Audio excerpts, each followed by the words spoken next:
Pinagpalang araw sa inyong lahat mga kabangers at mga kayanggaw, lalong-lalo na po sa inyo kabanong. Nais ko lamang ibahagi ang aking karanasan nung ako ay binata pa. Ang karanasan na ito ang siyang sumubok sa aming pagkatao, lalong-lalo na sa aming mga pananaw. Ito rin ang nagpatunay sa akin na ang pagiging sakim ay walang maidudulot na maganda sa buhay ng kahit na sino. Dahil sa karanasan na ito, mas lalo kong naintindihan na ang lahat ng desisyon na ginagawa natin sa mundo ay may kapalit. Maaring maganda ang dulot nito sa atin at mas masama pa ay maaari din nating ikamatay. Ako po si Rico, ang sender na maghahatid ng kwento ngayong araw. At ito ang aking kwento. Bago po natin simulan ng kwentong handog ngayong gabi, kung maaari lang ay pindutin niyo muna ang subscribe button bilang suporta na rin sa ating channel. Bawat suporta na inyong ibibigay ay malaking tulong para may pagpatuloy ang paghahatid namin ng kwento. Maraming salamat po mga kabangers. Rico, naipasok mo na ba yung mga sinampay natin? Kanina patay. Kanina patay? Sinong patay? Ang sabi ko, kanina ko pa po naipasok ang mga sinampay, Itay. Mabuti naman kung ganon. Ikaw, Tay, ayos ka lang ba? Ayo naman. Bakit mo naman naitanong bigla? Kasi, naghihimay ka bigla ng malunggay Buwang ka pala ito yung uulamin natin ngayon. Hahaluan ko lang ng kaunting manok. Masarap ang sabaw habang maulan Narinig kita kanina, Tay, kausap mo si Mang Pedring. Hayaan mo na. Gano'n naman talaga ugali ng siyang yun Huwag kayo maglala, Tay. Kapag nakahanap na ako ng trabaho, hindi ka na uutang sa siraulong yun. Ayos lang naman ako, Rico. Masaya na ako kasi sinasamahan mo ako sa pagtitinda ng asin natin. Ang kaso ngayon, medyo maulan ng mga nagdaang araw kaya ayan, ang hirap magbenta. Paano kung patusin ko na kaya yung inaalok sa akin na trabaho ni Ate Belen? Ay nako, tumigil ka. Hindi totoong magiging waterboy ka ron. Kapag nasa bayan ka na, mamanyakin ka lang ng babaeng yun. Alam mo naman na may gusto sa'yo yung dati pa, di ba? Hinihintay ka nga lang yata nun na nasa legal age ang edad mo sayang din naman Maganda din naman si Ate Belen kahit na nanay na siya. Tumigil ka Balanding babae yon. May asawang OFW yun sa Qatar. Papayag ka na lalandin ka ng isang yon? Magtinda ka na lang na asin kaysa maging kabit. Ang mabuti pa, kunin mo yung payong. Lumabas ka at mangutang ka muna ng cubes doon kila Piting. Hindi pala ako nakabili kanina Pakamot-kamot na lang akong naglakad palabas sa bahay, kabanong. Kinuha ko ang payong namin na gutay-gutay na. Sa hirap ng buhay, pati payong hindi na namin mapalitan. Nagtitiis na lang kami sa sira-sira. Kahit na nakapayong ako, ay nababasa pa rin ako. Pero wala akong magagawa kundi ang tiisin ng ganong sistema. Pre, anong sayo? Pwede bang makautang muna ng cubes? Panghalo lang sa malunggay namin. Wala na kasing pera, pre. Walang problema. Gusto mo, 2 pa para mas malasa. Baliw. Wag na, ayos na isa. Ayan. Okay na yan? Oo, okay na to. Salamat Pre, kumusta AirPods mo? Okay naman siya. Bakit? Binatukan ni Mang Pedring yun Kung tarantado lang ako, sinulsulan kong AirPod mo para labanan siya. Ano? Binatukan? Hindi ko yata nakita yun Oo, pre. Naawa nga ako sa AirPods mo kasi kahit ginawa na yun sa kanya, nakangiti pa rin siya kay Mang Pedring.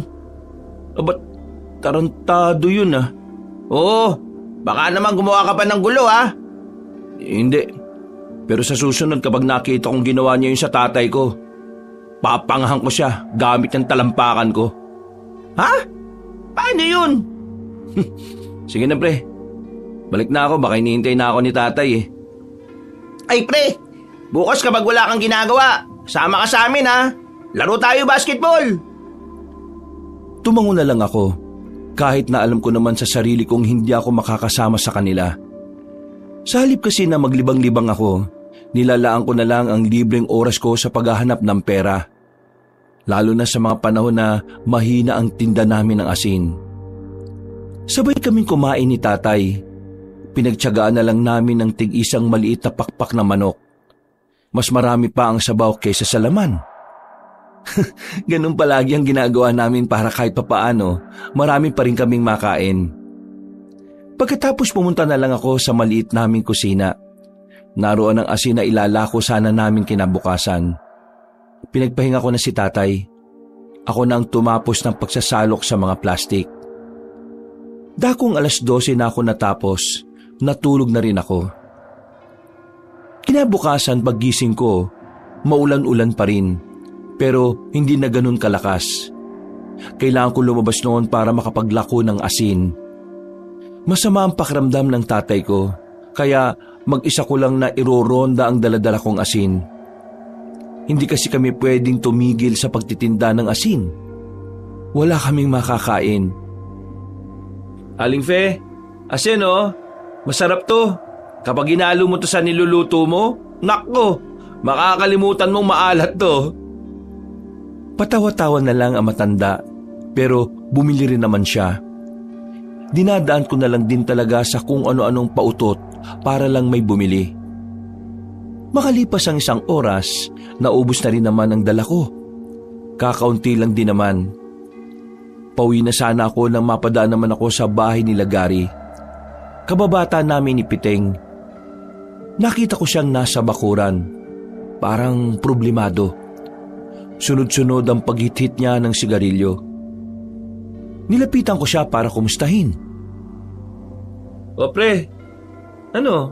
Ayos ka lang? Uy, ikaw pala. Oo, ayos lang naman ako. Ano bang nangyari?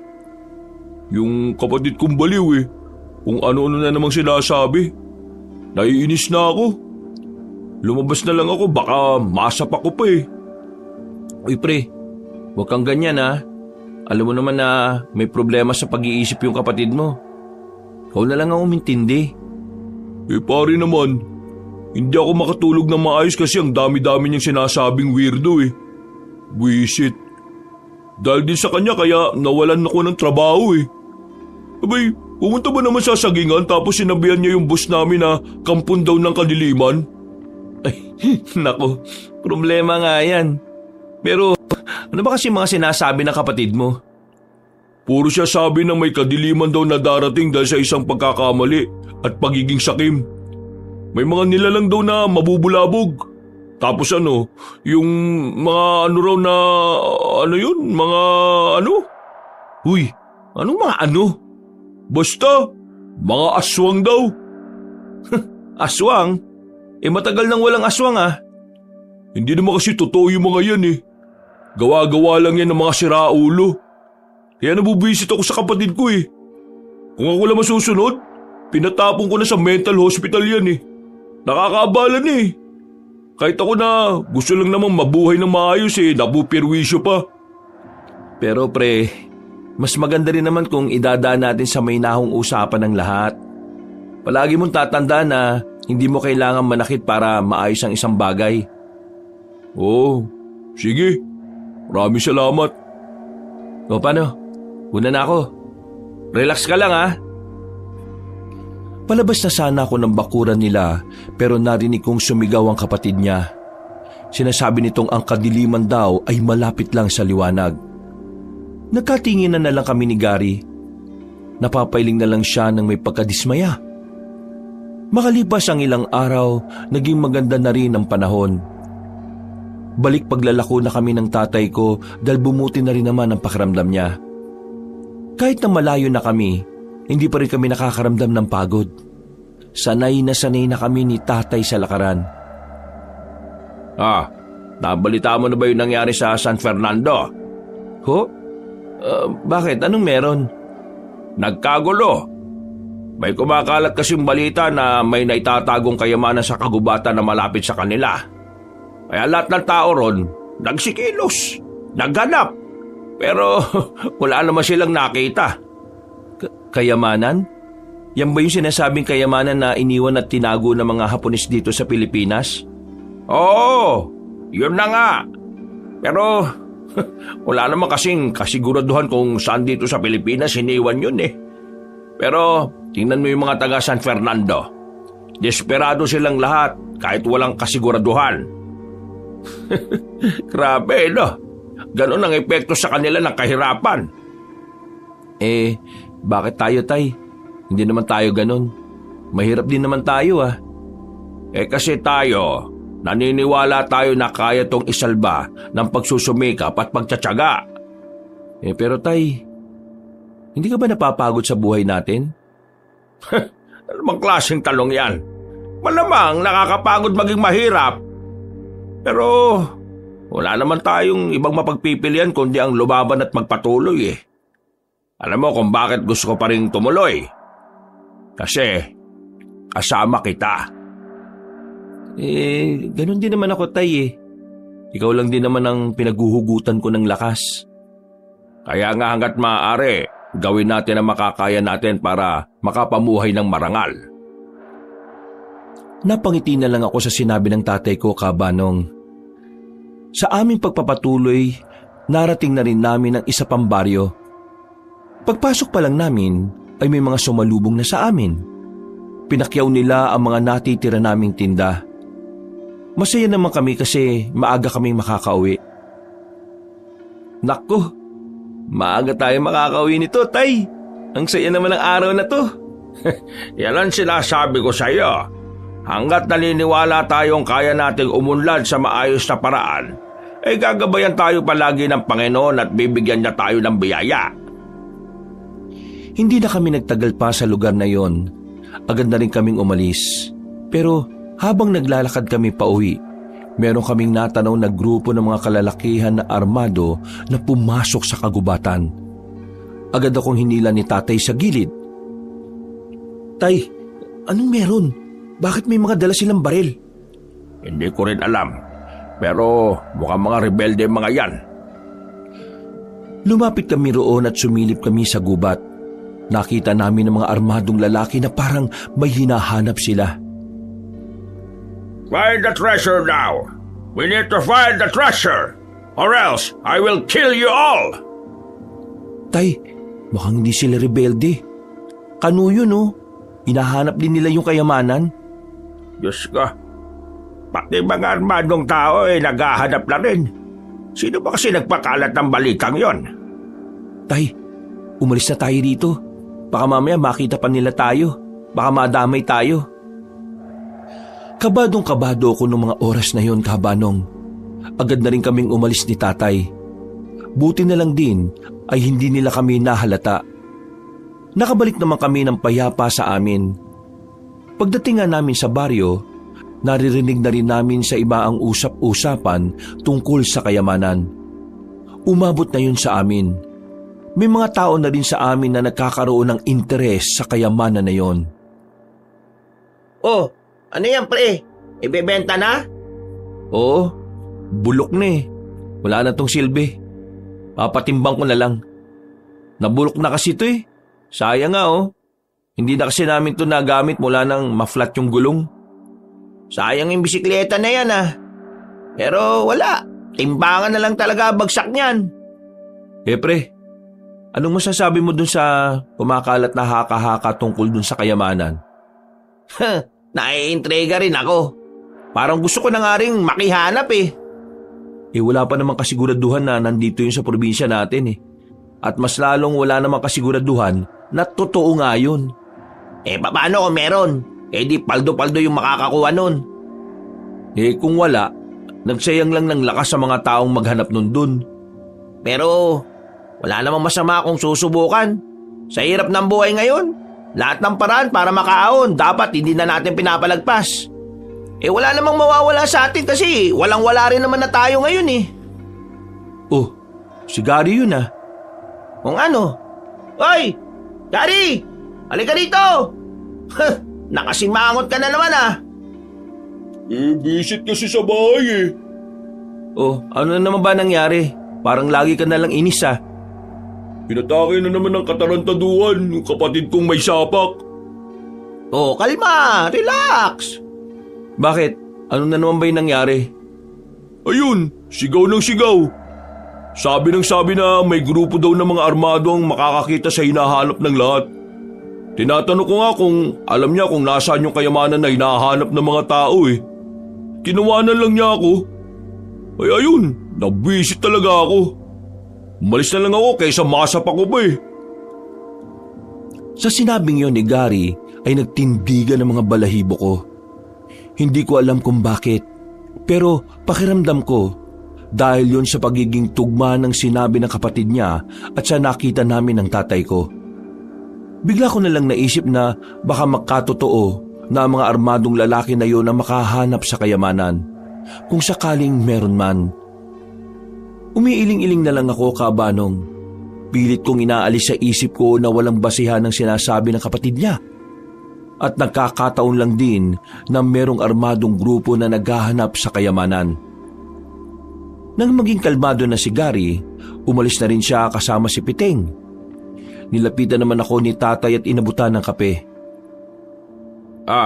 Iniisip ko pa rin ba yung nakita natin kanina?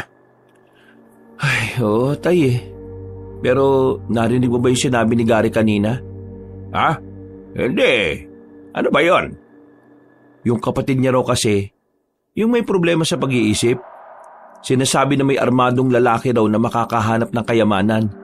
Di ba, meron tayong nakitang armadong grupo kanina. Hinahanap din nila yung kayamanan. Baka nagkataon lang. Alam mo naman, ang mga taong wala sa katinuan kung ano-ano lang ang sinasabi. Wala namang basihan yung sinabi niya eh. Minsan nga kapag dadadaan ako sa bahay nila, naririnig ko yung sinasabi ng kapatid niya. May babagsak daw na malaking bulalakaw sa barangay natin. Wala namang nabagsak ah. Kasi hindi naman talaga makatotohanan ng mga naiisip ng kagaya niya. Kaya kung ako sa kanila, dalhidan nila sa tamang pasilidad para naman matugunan yung pangangailangan ng kapatid niyang si Gary. Kasi, nako, lalong mababaliw ang taong yon kung nasa bahay nila at hindi naman naasikaso. Nakakaawa lang. Napabuntong hininga na lang si Papa. Napaisip din ako sa sinabi niya. Pinagpalagay ko na lang na baka nga nakakataon lang ang lahat. Sa mga sumunod pang araw, patuloy na namayagpag ang usapin tungkol sa iniwang kayamanan ng mga Hapon. Dumami na rin ang nakaroon ng interes, pero wala namang kahit na isa sa kanila ang nakakita sa hinahanap na yaman. Tubal ng benta ngayon, anak? Ay, nako, pahinga na kaya muna tayo rito. Oo, kaya nga tay eh. Nakakadalawang plastic pa lang tayo. Dahil pang laman itong bayong ko eh oh. Ako nga, natatay ako eh. Teka, saan ba pwedeng tumae rito? Naku, bawal dito sa labas tay. Doon oh, pasok tayo sa gubat. Doon ka maganap. Bilisan natin. Masakit na yung tiyan ko. Baka mamaya abutin pa ako dito sa salawal ko. Naku, nakakahiya. Agad kaming naglakad papasok ng gubat. Sakto na meron kaming natanaw na ilog. Umupo na si tatay sa likuran ng puno. Ako naman kumuha ng tubig na ipanghuhugas niya. Nang sumalok na ako ng tubig gamit ang sirang galon na nakita ko sa gilid, natanaw ko sa kabilang parte ng ilog ang mga armadong lalaki. Nagmamadali sila at base sa kilos nila, parang ang saya-saya nila. Dahil sa kuryosidad, bigla ko na lang naisipan na sundan sila. Binitiwan ko na muna ang hawak kong galon. Pansamantala, nawala na sa isipan ko na naghihintay pala ng panghugas ang tatay ko. Anong ginagawa nila? Bakit parang masaya sila? Sila yung nakaraan ah. Nahanap na kaya nila yung kayamanan? Kahit na alam kong delikado, sinundan ko pa rin sila, Kabanong. Hanggang sa nakita ko na lang silang nakatigil sa harap ng isang kuweba. Ako naman nagtago lang sa ilalim ng punong mangga. Check this cave! Check the area! I know this is the right location. Move! Move! Move! Mukhang nahanap na nga nila.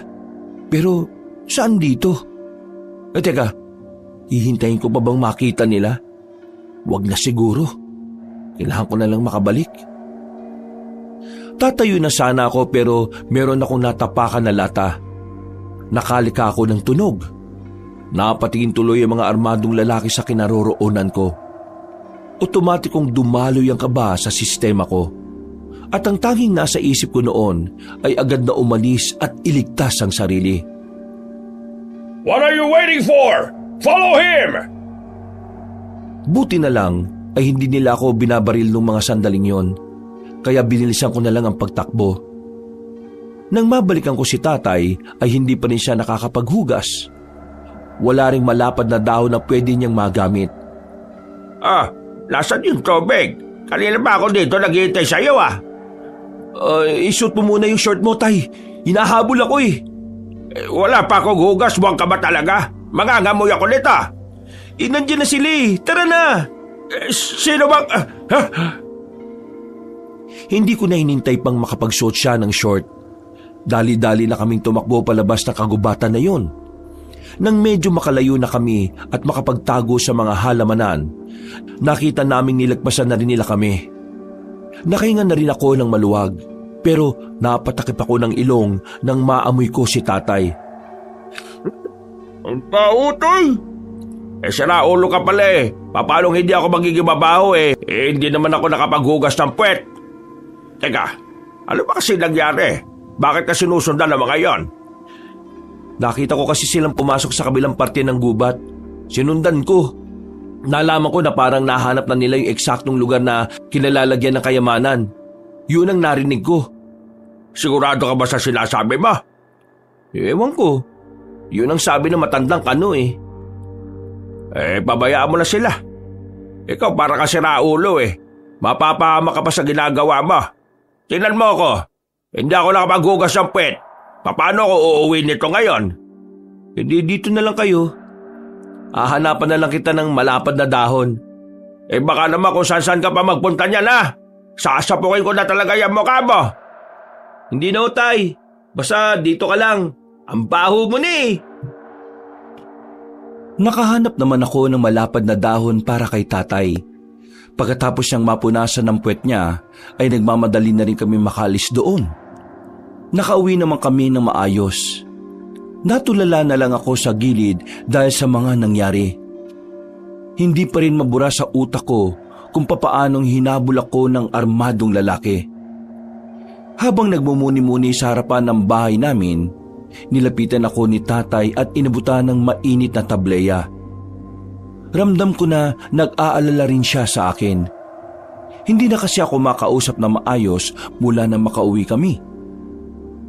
Iniisip mo pa rin ba yung kanina? Oo, tay eh. Natakot ako.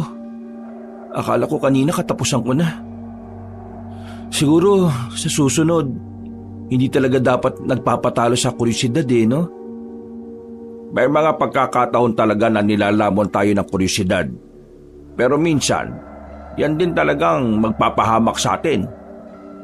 Kaya dapat, kaya rin nating labanan yon. Basta, isipin mo na lang para hindi mangyari to ulit. Isipin mo na lang na dapat hindi ka maging tsismoso. Kasi, hindi naman gawain ng lalaki yun eh. Siguro dapat, ganun na lang ang gawin ko. Isang malalim na paghinga na lang ang nagawa ko. Pero sa isip-isip ko, parang nagkaroon ako ng interes sa kayamanan na hinahanap nila. Dahil kung sakaling totoo ngang naroon ng kayamanan, siguradong paldo-paldo sila. Sumapit ang gabi, hindi na ako nakatiis. Nakipagkita ko kay Piteng at Gary. Hindi ko na kaya pang itago ang nalalaman ko. Total, kaibigan ko naman sila, na ikwento ko sa kanila kung anuman ang natuklasan ko. Sinasabi mo na yung mga armadong lalaki, nahanap nila yung Yamashita treasure? Yung ba ang tawag doon?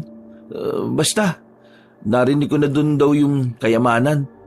Pero Hindi ko sigurado kung saan banda doon ha. Malakas ang kutob ko. Sa loob yan ng kuweba.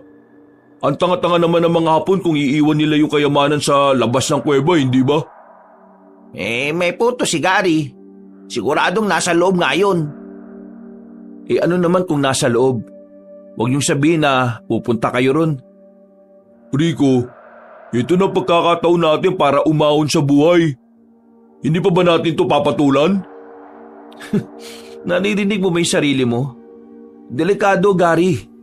May mga baril ang mga taong nauna ron. May mga baril? Ano naman? Hindi ba nauubos sa mga bala nila? Kayang-kaya natin sila, basta tamang diskarte lang. Rico, kapag nakakuha tayo ng kayamanan, hindi ka nauutang sa amin. May pera na tayo. Yayaman tayo. Makakaalis na rin tayo sa lugar na ito. Hindi ba naiisip yun? Gusto kong yumaman, pero hindi sa mapanganib na paraan.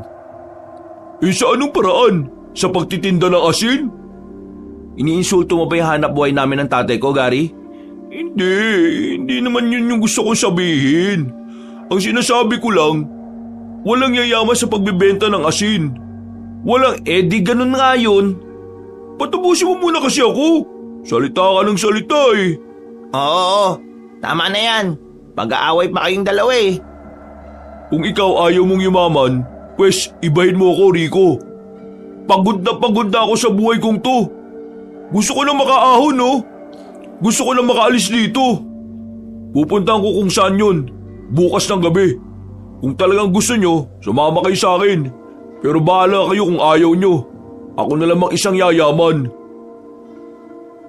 Naglakad na palayo si Gary. Nung oras na yon, parang pinagsisisihan ko nang sinabi ko sa kanila ang lokasyon ng kuweba.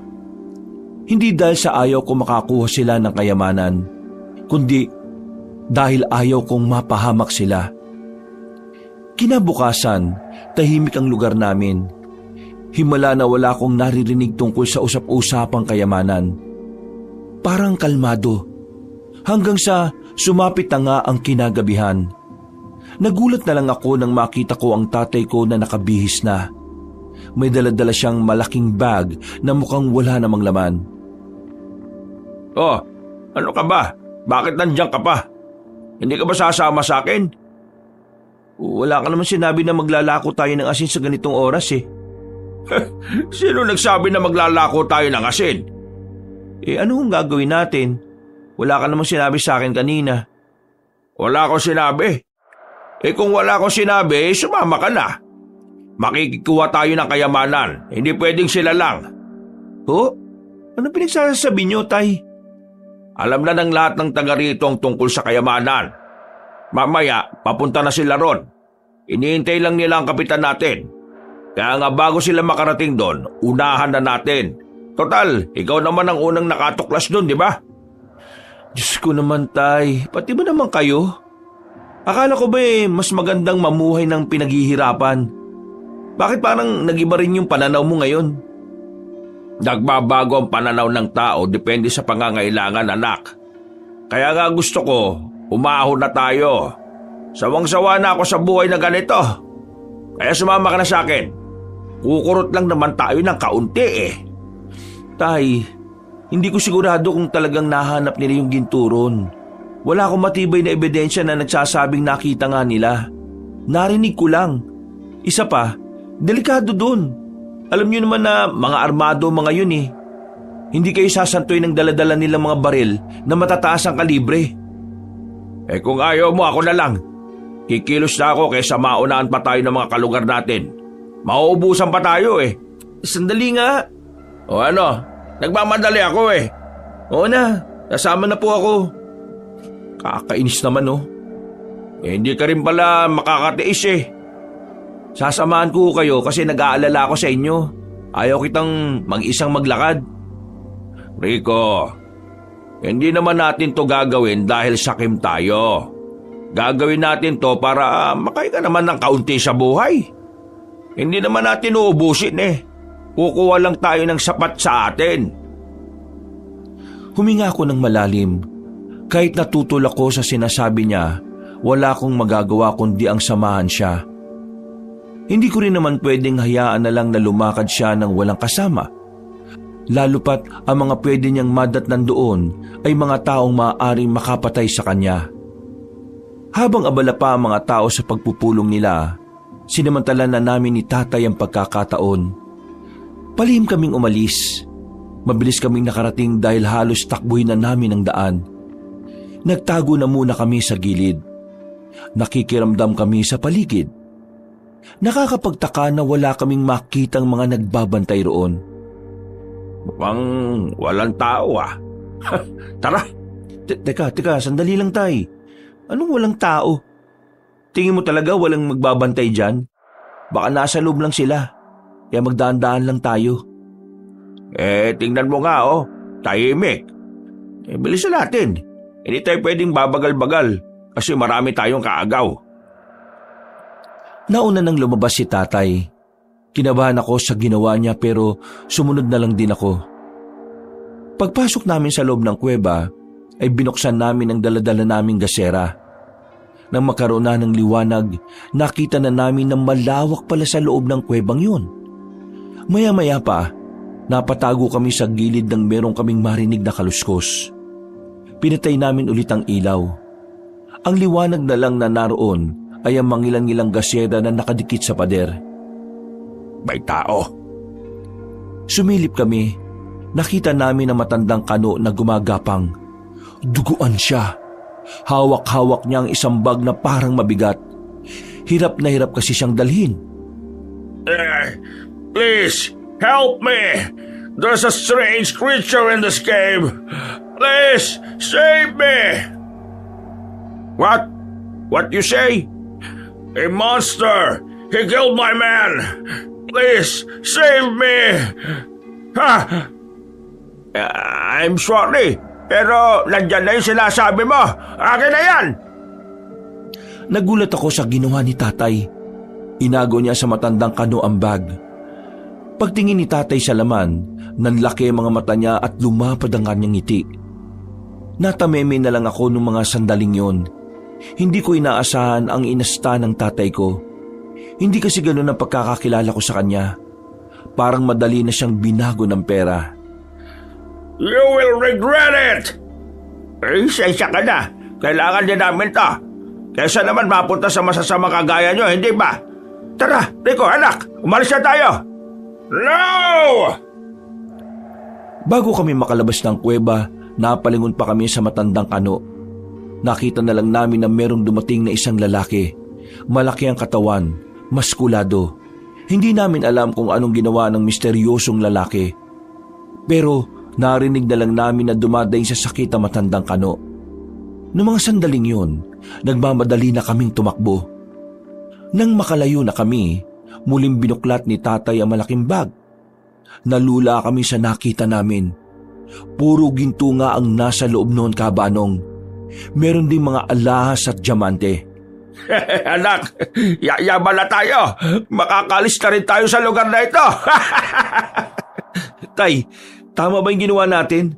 Di ba parang ninakawan natin yung matandang kano kanina? Tapos inaya na lang din natin siyang paslangin ng kung anumang nilalang yon? Nawa ka sa taong mas masahol pa sa demonya ang kaluluwa. Masasama sila. Tayo hindi. Kailangan lang talaga natin ng pera. At hindi naman natin to sosolohin eh. Palihim tayong magbibigay sa simbahan. Huwag sa barangay, kupal si kapitan eh. Gagamitin niya lang sa sugal yung donasyon natin. Pero tay, hindi naman atin ang kayamanan na yan. Dapat isurrender natin yan sa gobyerno kasi matagal nang pinaghahanap yan eh. Tumigil ka nga.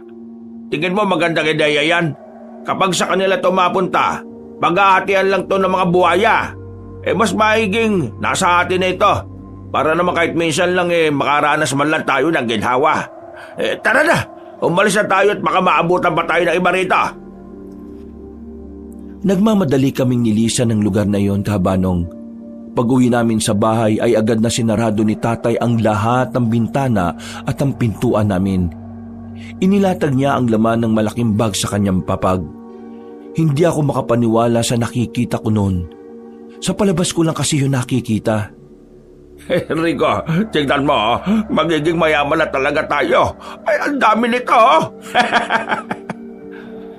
Sa dami ng gintong nakalatag, isa lang ang pumukaw ng atensyon ko roon.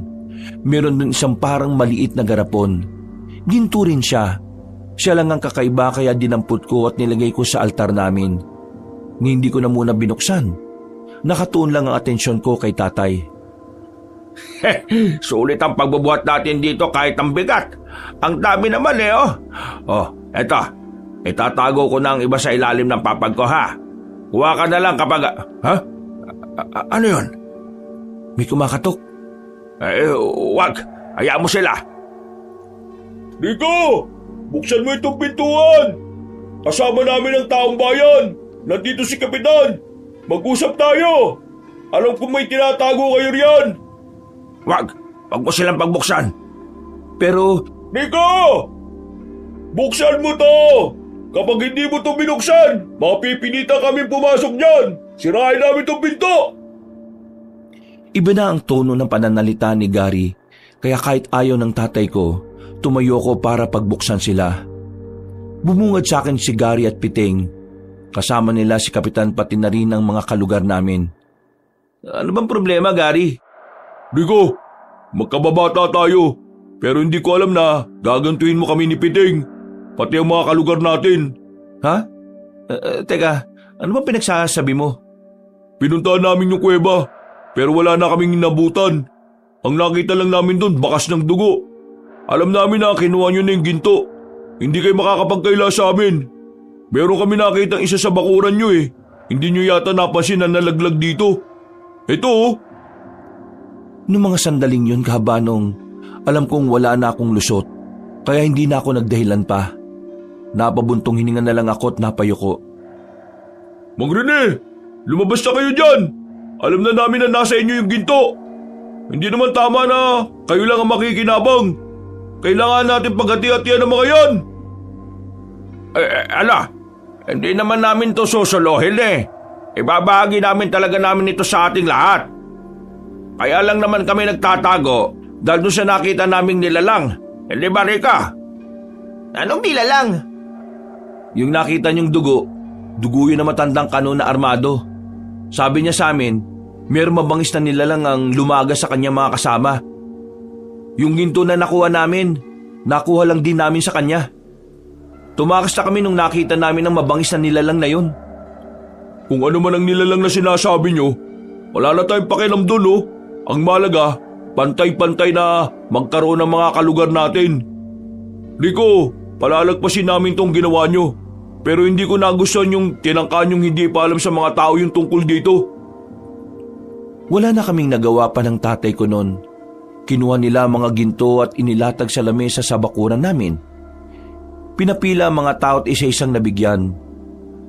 Makalipas lang ang ilang minuto ay natapos na rin ang pamimigay. Mas malaking porsyento ang napunta kay Kapitan dahil daw gagamitin sa pagpapaunlad ng lugar namin. Natulala na lang si tatay sa gilid. Hindi siya makapaniwala na mababahig-bahig ang ginto na iniisip niyang kanya lang. Samantala, hindi ako pinansin ni Piting at Gary. Lumabas sila ng bakuran namin nang hindi man lang ako tinitingnan. Wala na. Nasayang lang yung pinaghirapan natin. Anong nasayang lang? Meron pa rin naman tayong nakuha eh. Meron ka pa namang naitago sa ilalim ng papag mo, tay. Ano bang gusto nyo? Soloyin lahat? Ganyan ka na ba kasakim? Ay, bibig mo ha. Hindi ko gusto tabas ng dila mo ngayon. Totoo naman eh. Nang dahil sa ginto na yan, parang biglang nagbagong ugali nyo. Parang kinain nyo na lahat ng sinabi nyo no na mas masarap mamuhay ng pinaghihirapan lahat ng gustong makuha. Pinaghirapan naman natin to ah. Ano pang inaangal mo? Nagbabago ka na nga talaga, tay. Hindi ako makapaniwala. Totoo nga talaga yung kasabihan, no? Na ang tao nagbabago dahil lang sa pera o kayamanan. Rico, anak. Alam mo, pasensya ka na ha. Alam kong masyado ako nagiging sakim sa yaman. Pero hindi mo ako masisisi. Mula pagkabata ko, hindi ako nakaranas ng masarap na buhay. Alam mo naman yun, hindi ba? Kaya sana, maintindihan mo ako ngayon. Kaya naman kitang intindihin, Tay eh. Ang gusto ko lang, sana naman huwag kayong magbago. O sige, pinapangako ko, hindi ako magbabago. Ako pa rin ang tatay mo. Isang malalim na paghinga na lang ang nagawa ko, Kabanong. Kumalma na rin ang kalooban ko. Pakiramdam ko noon, nagbalik na ang tatay ko. Humingi rin ako ng paumanhin sa kanya, kaya naging maayos na rin kaming dalawa. Kinabukasan, masaya ang buong baryo namin. Lahat ba naman ay paldo-paldo dahil sa ginto. Maingay, maraming nagkakantahan. Habang kami ni tatay, nasa bakuran lang. Hindi pa rin namin binibenta ang ginto sa bayan. Rico, anak, pasensya ka na ha. Dahil sa akin hindi ka na pinansin ng dalawa mong kaibigan. Kasalanan ko talaga yun Naging sakim ako. Tay, ayos lang. Kakausapin ko na lang sila. Pagkatapos naming mananghalian ni tatay, lumabas ako ng bahay namin. Pinuntahan ko si Piting at Gary. Sakto naman na nasa bilyaran silang dalawa. Nakita nila akong nasa labas kaya lumapit sila sa akin. Mga pre, gusto ko sana kayo makausap tungkol dun sa nangyari kagabi. Maniwala man kayo sa hindi ko talaga ginusto yun. Ayoko nga kunin yung kayamanan na yun Pero si tatay ang mapilit Hindi ko naman siya pwedeng hayaan na mag-isa pumunta ron. Kaya sinamahan ko siya. Medyo nagtampo lang naman kami. Pero alam naman namin ni Gary na hindi ka naman sakim na tao. Siguro si Bang rin nasilaw lang. Mabuti na nga lang kagabi pumayag siya na ibahagi na lang sa lahat Kilala ko kayo ng tatay mo. Hindi kayo sakim na tao. Pero minsan, may parte talaga ng buhay natin na babaguhin tayo ng sitwasyon. Kagabi, inis ako sa tatay mo. Pero naintindihan ko na lang din siya. Ganun din kasi ako minsan Maraming salamat at naunawaan niyo ako. Akala ko hindi niyo na ako kakausapin kahit na kailan Hinihintay ka lang din naman namin na lumapit. Hindi namin magagawa yun sa'yo, no? Sabay-sabay tayong nagpatuli tapos dahil lang sa kayamanan kakalimutan ka na namin. Hindi naman kami ganun. Pero pre, meron akong mas gustong malaman Ano yon? Sumama kayo sa akin sa bahay. Tara. Pagdating namin sa bahay nila Gary, ang tanging naroon lang ay ang isa pa niyang kapatid na nagbabantay kay Romer. Ang kapatid naman niyang may problema sa pag-iisip. Hindi ko alam kung bakit dinala kami ni Gary sa mismong silid ng kapatid niya. Pero nang makita ko ang drawing ni Romer sa mga pader, dito na ako kinilabutan. Kaya kita isinama rito, Rico, kasi may gusto akong itanong sa'yo. Kagabi pag-uwi ko, tong si Romer, bigla-bigla na lang nagsalita. Sabi niya, isang dayuhan daw ang pinaslang na mabangis na nilalang. Tapos, may mag-ama raw na dumating para kunin yung kayamanan. Yung mga sinabi niya, tugma sa nangyari kagabi. Tugma sa kwento ninyo. Ngayon, gusto ko lang malaman, yung mga nasa drawing niya, ganyan na ganyan ba yung itsura ng nilalang na nakita niyo sa kuweba? Yan kasi ang sinasabi ni Romer na kampo ng kadiliman Biglang namahoy sampalat ko sa sobrang kaba-kabanong. Huminga na muna ako ng malalim. Napapikit pa ako nang balikan ko sa alaala ko ang itsura ng nilalang na yon. Oo, pre. Ganyan na ganyan nga. Pero, ang nakakapagtaka pre, paanong nalaman ni Romer yun? Totoo nga sabi ni Lola nung bago siya mamatay. Hindi sira ulo itong kapatid ko. Meron siya kakaibang kakayahan na hindi basta-basta nagagawa ng tao. Totoo pa lang mga sinasabi niya. Hindi siya nag-iimbento lang. Pero, masasabi niya ba sa atin kung anong nilalang na naroon? Meron siyang sinasabi sa akin noon na hindi ko pinapaniwalaan. Paulit-ulit kasi. Pero ang sabi niya noon, aswang daw. Ha? Aswang? Aswang yung nakita namin ni tatay? Sabihin na natin na aswang. Pero anong ginagawa niya sa kuweba kung saan naroon yung ginto? Hindi naman talaga ito yung ginto na iniwan ng mga Hapon? Sinasabi mo bang yung gintong pinagati-hatian natin pagmamay-ari ng aswang na yon? Hindi ko alam. Pero mga pre, masama ang kutob ko. Paano kung balikan tayo ng aswang na yon? Huwag ka matakot. Marami tayo, no? Nag-iisa lang yun. Kung sakali mang dumayong aswang na yun sa lugar natin, wala rin namang magagawa yun Sabihin na kaya natin sa mga kalugar natin para alam din nila na Wag! Magdudulot lang tayo ng taranta sa mga narito. Pabayaan na lang muna natin sila na ma-enjoy yung buhay nila.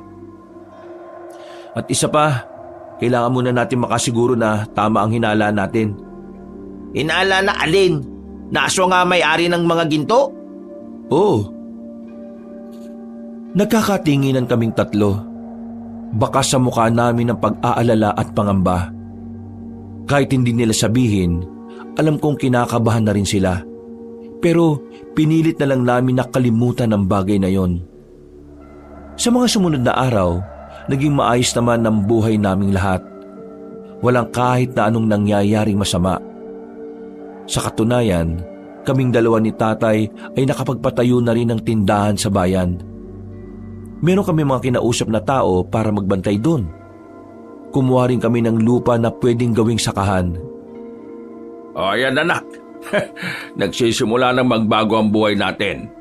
Huwag ka mag-alala, hindi naman ako magbabago. Tay, paulit-ulit ka naman. Alam ko naman na hindi ka naman talaga magbabago. At masaya ako doon. Buti nga nakinig ako sa iyo Kung hindi siguro ako nakinig isa na rin akong ganid at sakim. Wala na siguro akong pinakaiba sa mga buhaya sa gobyerno ano. Uy, naan nyo lang yung boses nyo, tay. Baka mamaya may makarinig sa atin.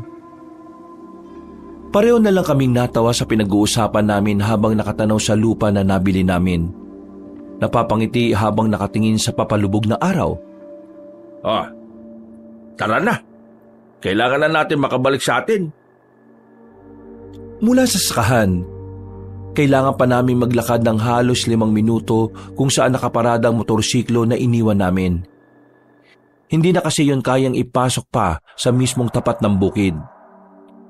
Habang naglalakad kami, nakatingin na kami ng tatay ko nang may marinig kaming kaluskos sa paligid.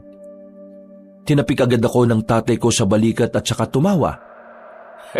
Nakakainom mo ng kape yan anak Kaunting kaluskos, kabado ka na kaagad.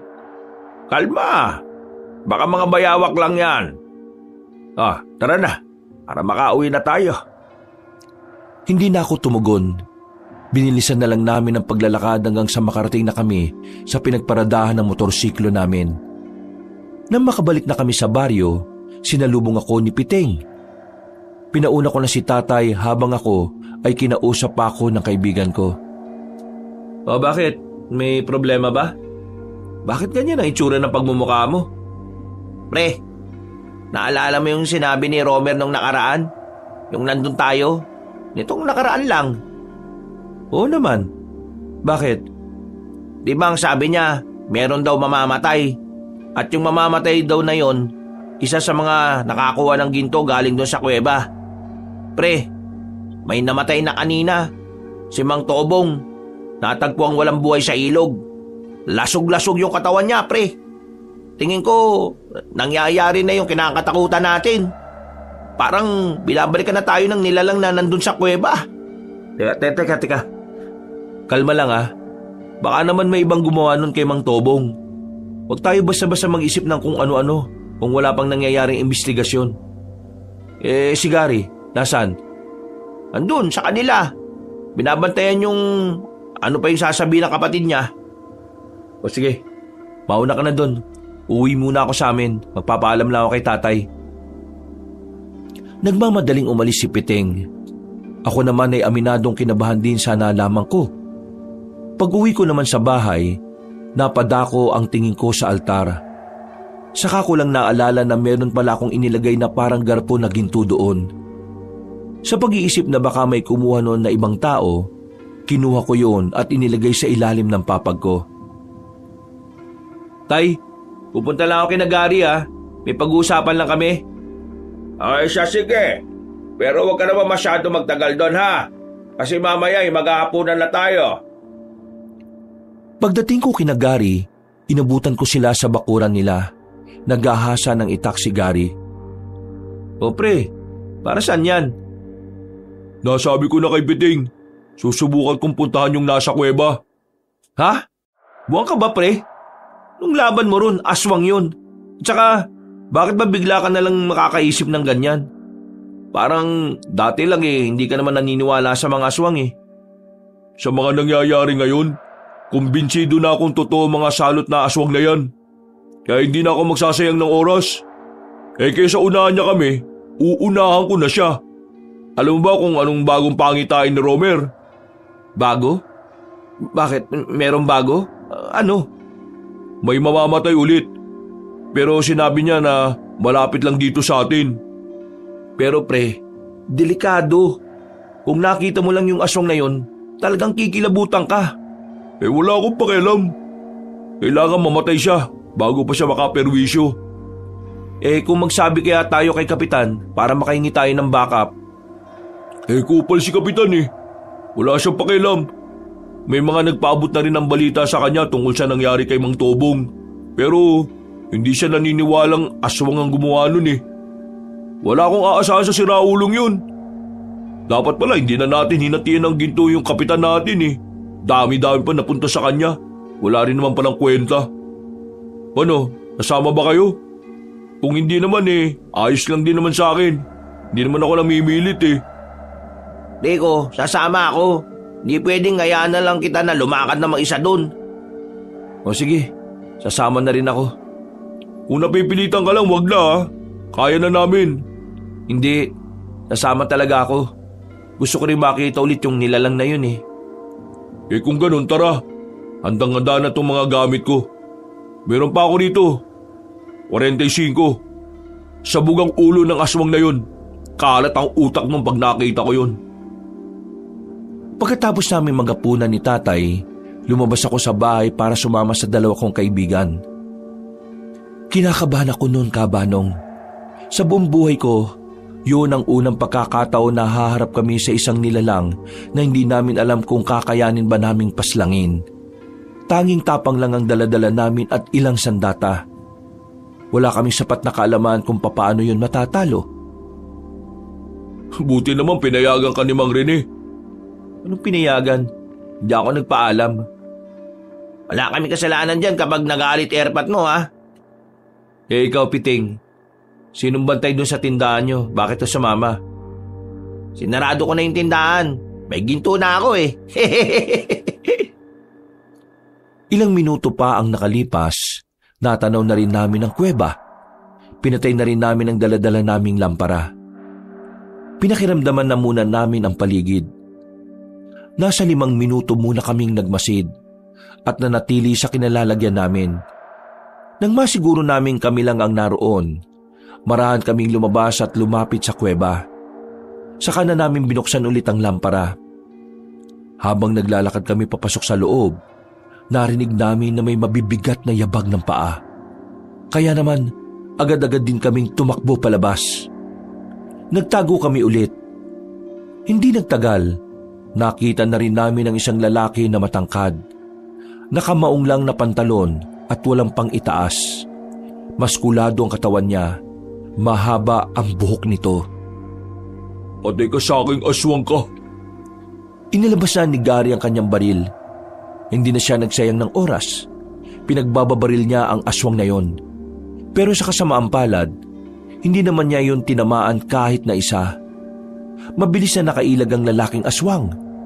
Sa bilis ng kilos ng aswang ay hindi na namin nalaman kung saan yun nakapagtago. Nawala! Pambira ka naman pre Ang daming putok ni isa walang tumama. Kita niyo naman di ba? Ang bilis niya. Hindi normal yung bilis niya Maganda kayo. Baka mamaya nandyan lang siya sa paligid. Nakatutok lang ang baril ni Gary sa kung saan-saan. Nakikiramdam kami. Wala kaming makitang aswang sa paligid pero alam naming nasa tabi-tabi lang siya. Nagulat na lang kami nang biglang hablutin ng aswang ang baril. Mabilis kaming nagtago. Kami naman ang pinagbababaril noon. Kalaunan, naubos din ang bala. Matapang namang lumabas si Gary kahit ang hawak lang niya ay mahabang itak. Lumabas ka dyan! Papatayin kita! Hindi ka na makakaperwisyo ng ibang tao sa labas! Huwag mo na ngamunin, pre. Pambira ka naman, oh. Naririnig niyo ba yung pre? Parang galit na galit siya. Huwag kayong matakot. Mas lalo lang siyang magkakaroon ng lakas ng loob kapag naging duwag tayo. Gary! Hindi na namin namalayan na nasa gilid na pala ang lalaking aswang. Madilim kasi sa bandang yon kaya hindi na rin namin nabantayan. Nahila ng aswang si Gary. Sinubukan niyang tagain yon pero wala rin namang nagawa ang itak niya. Pumaibabaw ang aswang sa kanya. Kami naman ay sinubukan ding umatake sa aswang pero masyado siyang malakas. Nasipa lang kami sa gilid kaya agad kaming bumalandra. Pero may kakaibang nangyari. Nakita na lang namin na natataranta ng umalis ang aswang habang may tama na ng palaso sa balikat. Hindi na yung pumasok ng kuweba. Hindi nyo na dapat inamon ng isang aswang lalo na kung wala naman kayong alam kung paano siya papaslangin. Sino kayo? Lumapit siya sa amin. Tinutukan namin siya ng ilaw para makilala ang mukha niya. Matanda na siya, pero malakas pa ang pangangatawan. Marami siyang burloloy sa katawan, kaya ang unang pumasok sa isipan ko, baka isa siyang albularyo. Liit mong aswang ang kinakalaban nyo. Hindi nyo siya kakayanin. Kung hindi ako dumating, siguradong wala na kayong tatlo. Eh di salamat. Sino kayo? Sabihin nyo. Isa akong albularyo. Trabaho kong hanapin ang mga aswang na yan at paslangin. Mga aswang? Marami sila? Oo. At yung aswang kanina, isa lang yon. Baka maraming aswang sa kuweba na yan. Diyos ko naman. Wala. Wala nang aswang sa loob. Nararamdaman ko. Nararamdaman? May kapangyarihan ka ba? Para maniwala kayong wala nang mga aswang sa loob, sumama kayo sa akin, papasok ako. Nauna nang naglakad ang matandang lalaki. Nakatinginan kami saglit, pero sumunod din naman kami sa kanya. Wala pa kaming tiwala sa matandang yon, kaya naisipan ko nang tanungin ang pangalan niya habang naglalakad kami sa loob ng kuweba. Mang Juan ang pangalan ko. Malayo pa ang tinitiran ko. Naglalakbay ako para lang mahanap ang mga aswang. Hindi ko alam na narito pa lang isa sa mga aswang na dapat kong mapaslang. Kaso ang problema, nakatakas. Kaya gusto ko malaman kung ano pa ang mga pwede kong malaman dito. Mga ilang sandali lang, tumigil na kami sa isang malaking ribulto ng demonyo. Meron siyang tiningnan doon. Nagtataka siya. Parang may hinahanap siya. Tumingin siya sa amin na para bang pinagbibintangan kami sa isang kasalanan. Oh, bakit? Anong meron? Ang ribultong ito ang nakasulat sa libro ng mga aswang. Sa mga ganitong ribulto, sumasamba ang mga aswang. Pero hindi tinayo ang ribultong ito kung hindi ito inaalayan ng mga ginto. May alam ba kayo kung sino ang kumuha ng mga ginto? Sandali kaming hindi nakapagsalita. Hindi namin alam kung dapat bang sabihin namin sa matandang yun ang totoo. Kahit kasi tinulungan niya kami, hindi pa rin namin magawang magtiwala sa kanya. Hindi kayo makapagsinungaling sa akin, ha? Kayo siguro, no? Kayo ang kumuha ng mga ginto rito? Hayaan niyo ako magpaliwanag. Uy, bakit mo sasabihin sa kanya? Baka mamaya. May mga armadong lalaki ang kumuha ng ginto dito sa kuweba. Akala nila, galing yun sa mga Hapones nung panahon ng pananakop. Pero namatay sila. Yung pinuno nila, nakita namin naghihingalo. Saka namin kinuha yung bag. Pero kayo pa rin ang nakinabang sa ginto. Nasaan ang mga ginto? Nasaan ang parato? Ha? Anong parato? Ang parato, isa ring ginto. Pero hindi ito kagaya ng mga pangkaraniwang ginto. Dahil ang bagay na ito ay pinakamahalaga sa mga aswang. Ang parato ay inilalagay sa ilalim ng ribultong ito. Pinaniniwalaan nila na sa paratong yon, namamalagi ang kaluluwa ng mga mahal nila sa buhay. Parang doon nilalagay yung mga abo ng mga namatay nilang mga kamag-anak? Hindi, abo. Mismong kaluluwa ang mga naroon. Hindi nyo dapat kinuha ang bagay na yon. Hindi nga namin alam kung ano ang parato. Wala naman kaming nakuha na banga dyan eh. Kailangan mahanap yon. Kung hindi, maaaring malagay sa alanganin ng buhay ng karamihan sa inyo. Huwag na nga tayo makinig sa isang yan.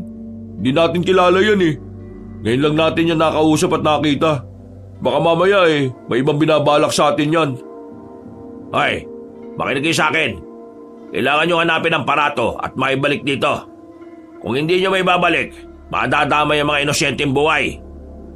Sige nga, sabihin mo na lang nga sa amin. Ano bang itsura ng parato na yan? Wala akong tsak na pagkakalarawan.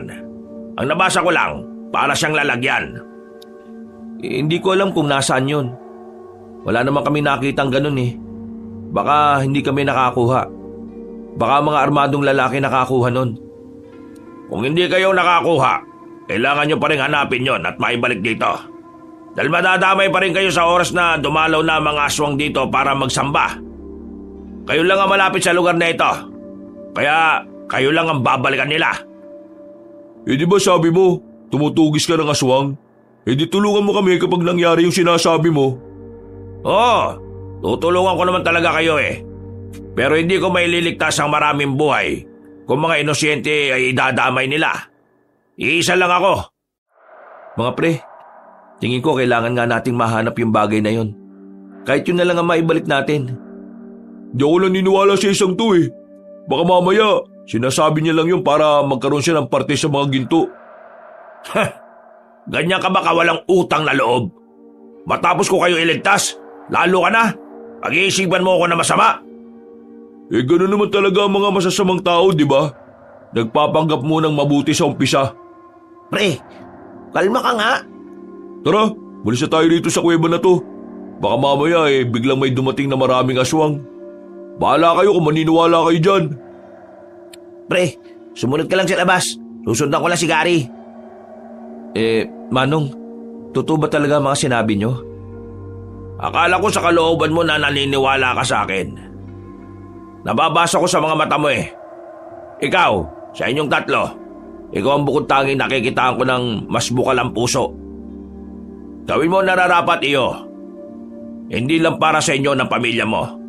Para na rin sa mga nakakarami. Kung sakaling maibalik naman namin yung parato, hindi na ba manggugulo yung mga aswang? Hindi ko alam. Pero kung may babalik nyo yon, may tsansang umalis na lang sila rito at lumipat ng lugar. Pero may tsansa rin na magalit sila dahil ninakaw niyo yung mga ginto nila. Ang malaga rito, maibalik ang parato. Yun ang pinakamalaga sa kanila kaysa sa ginto. Pumuntong hininga na lang ako ng mga sandaling yon. Matapos ang pag-uusap namin, ay sabay na rin kaming lumabas. Naghiwalay na rin kami ng landas. Nagpaalam sa akin ang matandang lalaki at sinabi niyang babalik siya kinabukasan. Ako naman, nagmamadali ako makauwi sa amin. Nakaabang na ang tatay ko sa bakuran namin dahil napatagal ako makabalik.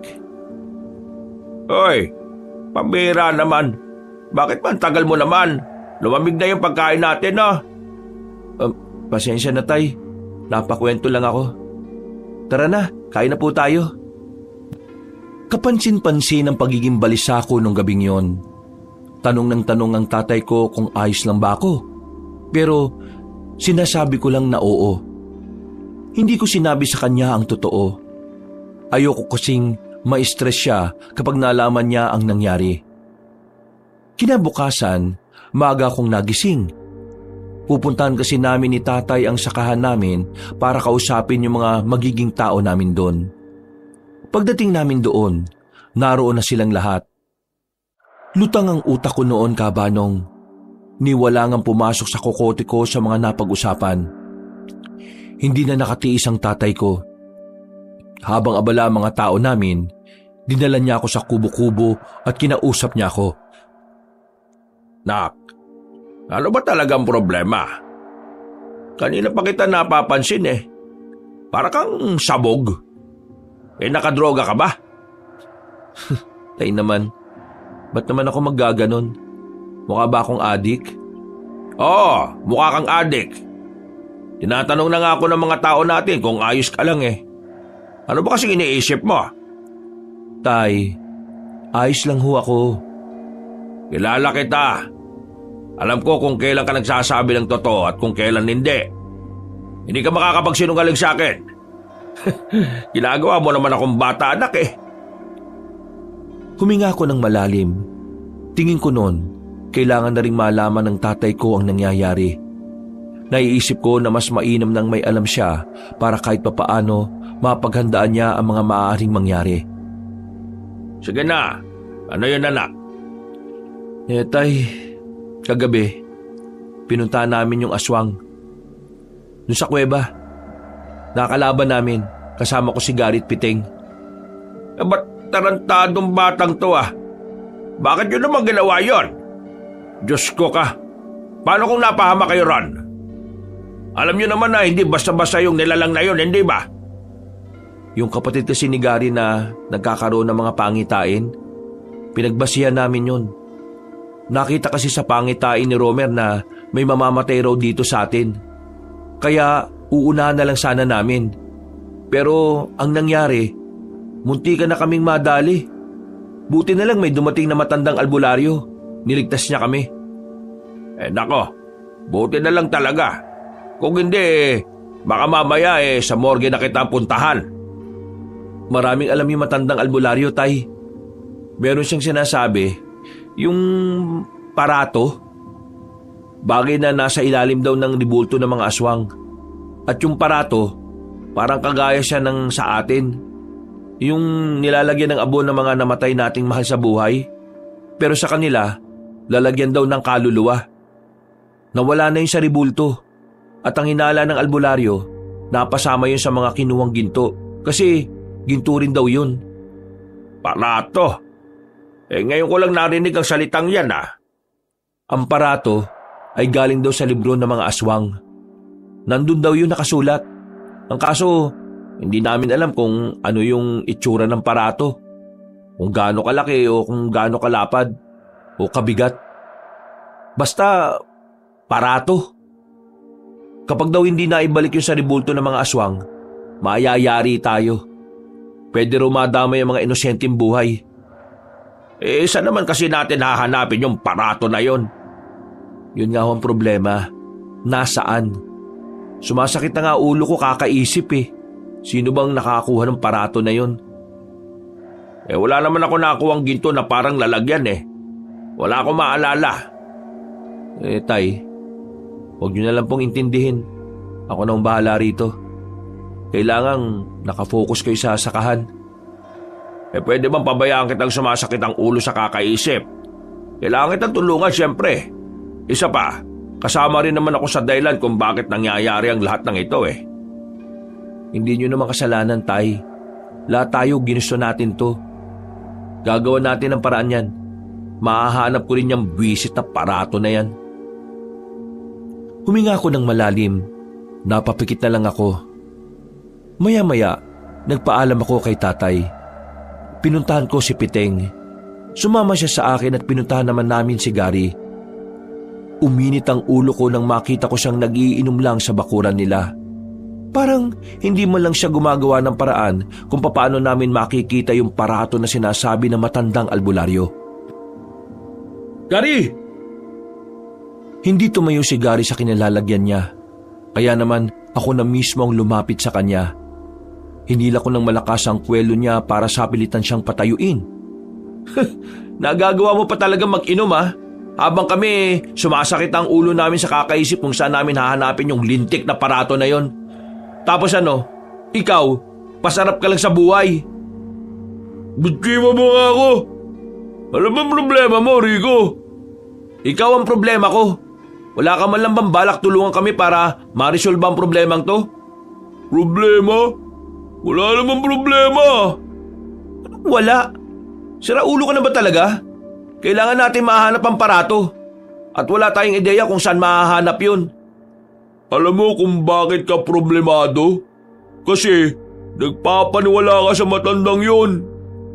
Gary, pre, seryosohin mo naman tong sinasabi namin. Para din naman to sa... Isa ka pa!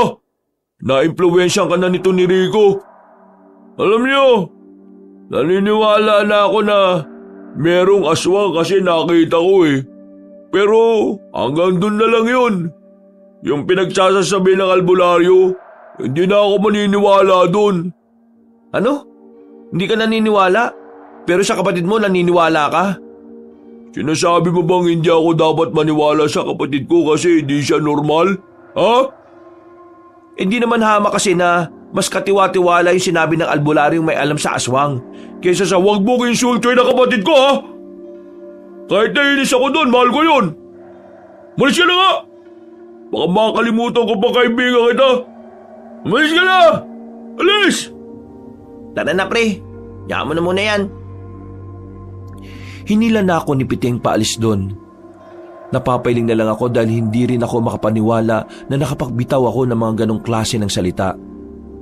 Pre, hindi ko rin gusto yung mga sinabi mo ha. Mali na idamay mo si Romer. Oo, alam ko naman eh. Nadala lang ako ng emosyon ko.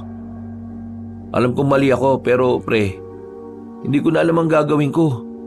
Pakiramdam ko, nakasalalay sa balikat ko ang lahat ng buhay ng mga taong narito. Bumuntong hininga na lang ako. Kumirot na ang sentido ko noon. Kaya umuwi na muna ako sa bahay para magpahinga. Wala pa si tatay. Nasa bayan siya para punta ng isa pa naming negosyo roon. Buti na lang din, sinamahan ako ni Piting. Dakong 8:00 ng gabi, tahimik na ang paligid. Nag-aalala na ako noon kasi wala pa rin ang tatay ko. Pre, paano? Una na ako ha. Sige pre, maraming salamat ha. Medyo kalmado na utak ko. Hindi bale, bukas ng umaga babalikan ko si Gary at hihingi ako ng pasensya sa kanya. Mabuti naman kung ganon.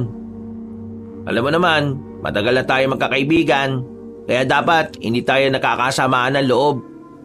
Sige pre, maraming salamat ulit ha. Tumango na lang siya sa akin at nagsimula na rin maglakad palabas ng bakuran namin. Pero hindi pa man siya nakakalabas, napatigil na siya kagad sa bandang bungad. Nung una, hindi ko alam kung bakit. Kaya tumayo na rin ako at nilapitan siya. Sino ba kayo? May isang lalaking nasa tapat ng bahay namin. Hindi siya nagsasalita. At kahit na ilang beses kong ulitin ang tanong ko, hindi naman din siya sumasagot. Pre, tingnan mo, sa kabila meron din. Paglingon ko sa gilid, meron ding lalaki ron. Ganon din sa kaliwang banda. Walang nagsasalita sa kanila. Nakatingin lang sila sa amin ng seryoso. Napapalunok na ako ng laway sa sobrang kaba. Kaya naman, hinila ko na si Piting papasok sa bahay namin. Sinarado namin ang mga bintana at kinandado namin ang pintuan. Pre, ano ba nangyayari? Diyos ko, sino ba yung mga yun? Mga adik yata yun eh. Hindi sila adik pre. Ha? Anong ibig mo sabihin? Hindi sila adik. Mga aswang ang mga yan. Yan na nga ba kinatatakutan ko eh. Binalikan na nila tayo. Inaanap na nila yung lintik na aparato na sinasabi nila. Oo, umalma ka lang. Eto, kunin mo tong isang itak. Huwag mong sabihin na lalabanan natin ang mga yan. Wala naman tayo magagawa, Piting eh. Kung sakali makapasok sila rito sa bahay, di lalabanan natin sila. Hindi pwedeng mamatay na lang tayo ng basta-basta. Noong mga sandaling yun, Kabanong, palakas ng palakas ang angil nila. Naririnig din namin mula sa kabilang bahay na nagsisigawan na sila. Nakita na rin nila ang mga nakapalibot sa bahay namin. Kahit na kinakabahan at nangingilabot, pinipilit naming malakasan ang aming loob. Alam namin na sa oras na mabuksan nila ang pintuan, siguradong mapapahama kaming dalawa. Pre, anong gagawin natin? Manahimik ka nga muna. Mas lalo ako hindi makapag-isip sa iyo eh. Tulungan mo ako. Iarang natin ang lamesa. Dali! Pinagtulungan namin buhatin ang lamesa at saka inilagay sa pintuan. Nagtungo rin ako sa kusina para kumuha ng maraming asin. Isinaboy namin yon sa siwang ng pintuan. Narinig namin na parabang naapektuhan ng mga nilalang na yon. Kaya nagkaroon kami ng lakas ng loob na sabuyan pa sila ng sabuyan. Binuksan ko ng bahagya ang bintana. Binuhos ko ang asin doon. Hindi sila makalapit sa parting yon. Kaya naman, naisipan ko rin na ibuhos pa ang ibang asin sa palibot ng bahay namin. Para kung sakali makapasok sila, ay hindi naman sila makalapit. Naging epektibo naman ang mga naisip namin. Tumigil ang pag-angil nila, pero nanatili lang kami sa loob ng bahay. Ano? Mga duwag pala kayo, mga aswang kayo eh. Uy, wag mo nang asarin. Baka mas lumakas pa sila kapag naasar sila eh. Wisit kasi yung mga yan eh. Kanina pa ako kinakabahan eh. Buong akala namin noon ay umalis na sila, Kabanong. Pero muli na namang dumaloy ang kaba namin nang bigla na namang umangil sila ng umangil. Mas malakas at parang mas gigil na sila sa mga sandaling yon. Pero narinig namin sa labas na parang may dumating. Nabuhayan kami ng loob ng mapagtantong boses ni Mang Juan ang narinig naming nagsasalita. Mabuti naman at lumitaw na rin kayo. Hindi na ako mahirapan pang maghanap sa mga salot. Tumagal ng halos 5 minuto. Tumakas na ang mga aswang. Iniwasan nilang kalabanin si Mang Juan, na parabang alam ng mga nilalang na yon na ikamamatay lang nila kung hindi sila aalis. Buksan niyo ito. Ako ito, si Mang Juan. Nagmamadali naming inalis ang lamesang nakaharang. Nakita namin si Mang Juan na nagpupunas na ng itak niya. Parabang hindi man lang siya kinabahan. Normal lang ang kilos niya. Ano? Ayos lang ba kayo? Paano mo napalayas yung mga salot na yun? Sinabi ko naman kasi sa inyo, matagal ko na itong ginagawa. Kaya kailangan nyo magtiwala sa akin. Pero, nahanap nyo na ba yung parato? Hindi pa rin eh. Wala kaming mahanap. Kailangan na natin hanapin yon. Nakita nyo naman, bumaba na ang mga aswang dito. Ibig sabihin lang nun, alam na ng mga nilalang na yun na nawawala ang parato nila. Kayo ho, may ideya na ba kayo kung anong itsura ng parato? Wala pa rin eh. Basta ang alam ko lang, ha? Natigil ang pag-uusap namin nang biglang makarinig kami ng malakas na sigaw mula sa hindi kalayuan. Mga tinig ng mga kalugar namin na humihingi na ng tulong. Tumakbo kami patungo roon kasama si Mang Juan, pero huli na nang dumating kami. Wala nang malakas na tinig. Inabutan na lang namin na wala nang buhay ang mga tao sa loob ng bahay. Duguan ang sahig. Nakabulagta ang mga naroon. Maraming kalmot sa katawan at halos sumiwalay ang lasog-lasog na katawan. Wisit! Napaka-brutal naman ito! Ito na sinasabi ko. Ito na kinatatakutan ko. Gumagawa na sila ng hakbang para pagbayarin ng mga tao. Ang lahat ng ito ay nangyayari dahil sa kasakiman ninyong mga taga rito. Hindi ako nakapagsalita, Kaabanong. Aminado naman ako na isa ako sa dahilan kung bakit nangyayari ang kaguluhan na yon. Napabuntong hininga na lang ako. Nararamdaman ko ang konsyensya sa kalooban ko kaya napapayuko na lang din kaming dalawa ni Piting. Pero hindi pa naman huli ang lahat. Ang una niyong gawin, sabihin ng barangay, ipaalam ang tunay na sitwasyon ng inyong lugar. Kailangan malaman ng mga taga rito na may mga aswang na magdudulot ang panganib sa buhay ng lahat. Bilisan niyo na! Kumilos na kayo! Wala na kami sinayin ng pagkakataon. Tumakbo na kami patungong barangay at saka sinabi ang mga nangyari. Naniwala naman sila na mga aswang ang pumaslang sa mga biktima. Pero bigla nila akong sinisi at ang tatay ko. At dahil doon, maging ang ibang mga taga sa amin ay galit na rin sa amin ni tatay. Pre, tingin ko, kailangan nyo munang umalis dito. Galit sa inyo mga tao eh. Ayaw ang sinisisi kung bakit nangyari ang lahat ng ito. Ha? Bakit ako? Nakinabang din naman lahat sila dito ah.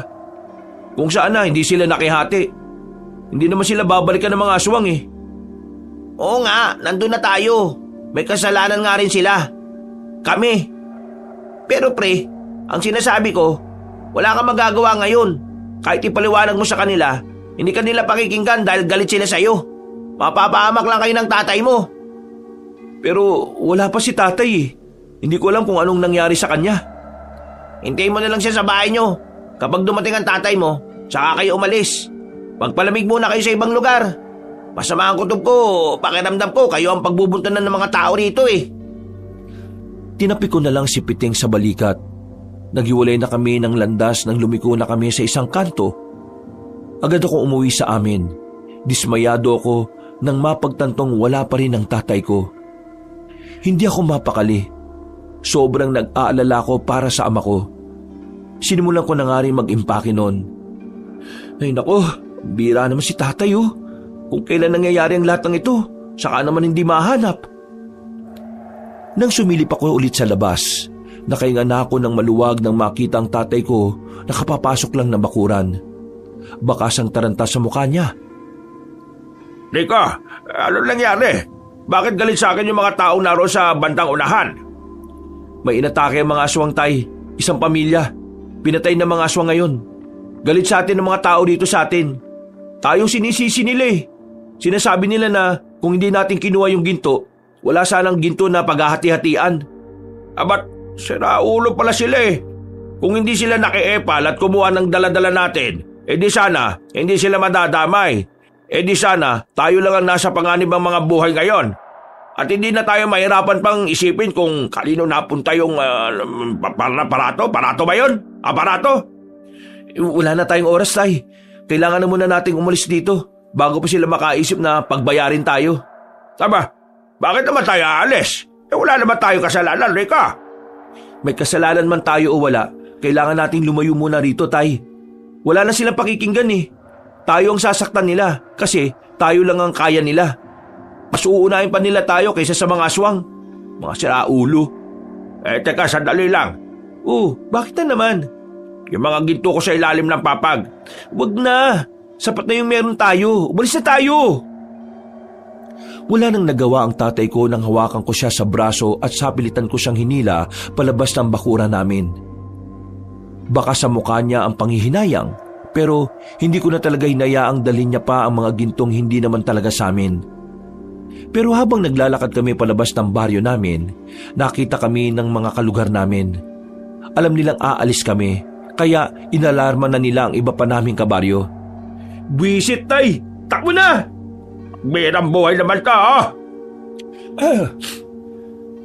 Hawak-hawak ko si tatay sa braso habang tumatakbo kami. Pumasok kami sa iskinita. Madilim ang parting yon kaya doon na muna kami nagtago. Nang malagpasan na kami ng mga tao, lumuwag ng bagya ang paghinga namin, pero hindi pa raw natatapos ang lahat. Mahirapan kami makalabas ng lugar namin dahil nagising ang mga residente.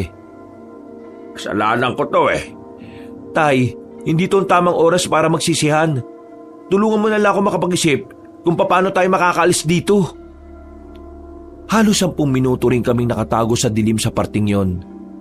Pagsilip ko, wala na mga tao. Malayo sila sa amin kaya nilakasan namin ni tatay ang loob. Bilis, tay! Bilis! Teka, sandali lang naman. Matanda kasama mo. Hindi pa kami nakakalayo. Natanong na namin ang isa pang grupo ng mga residente. May dala silang mga sulo. Hindi ko alam kung kami ba ang tutugisin nila o ang mga aswang. Pero kahit na hindi naman nila kami nakikita, gumilid kami ulit ni tatay. Mukhang mahihirapan tayo, tay. Kasi ang tanda ko na, mabagal akong kumilos.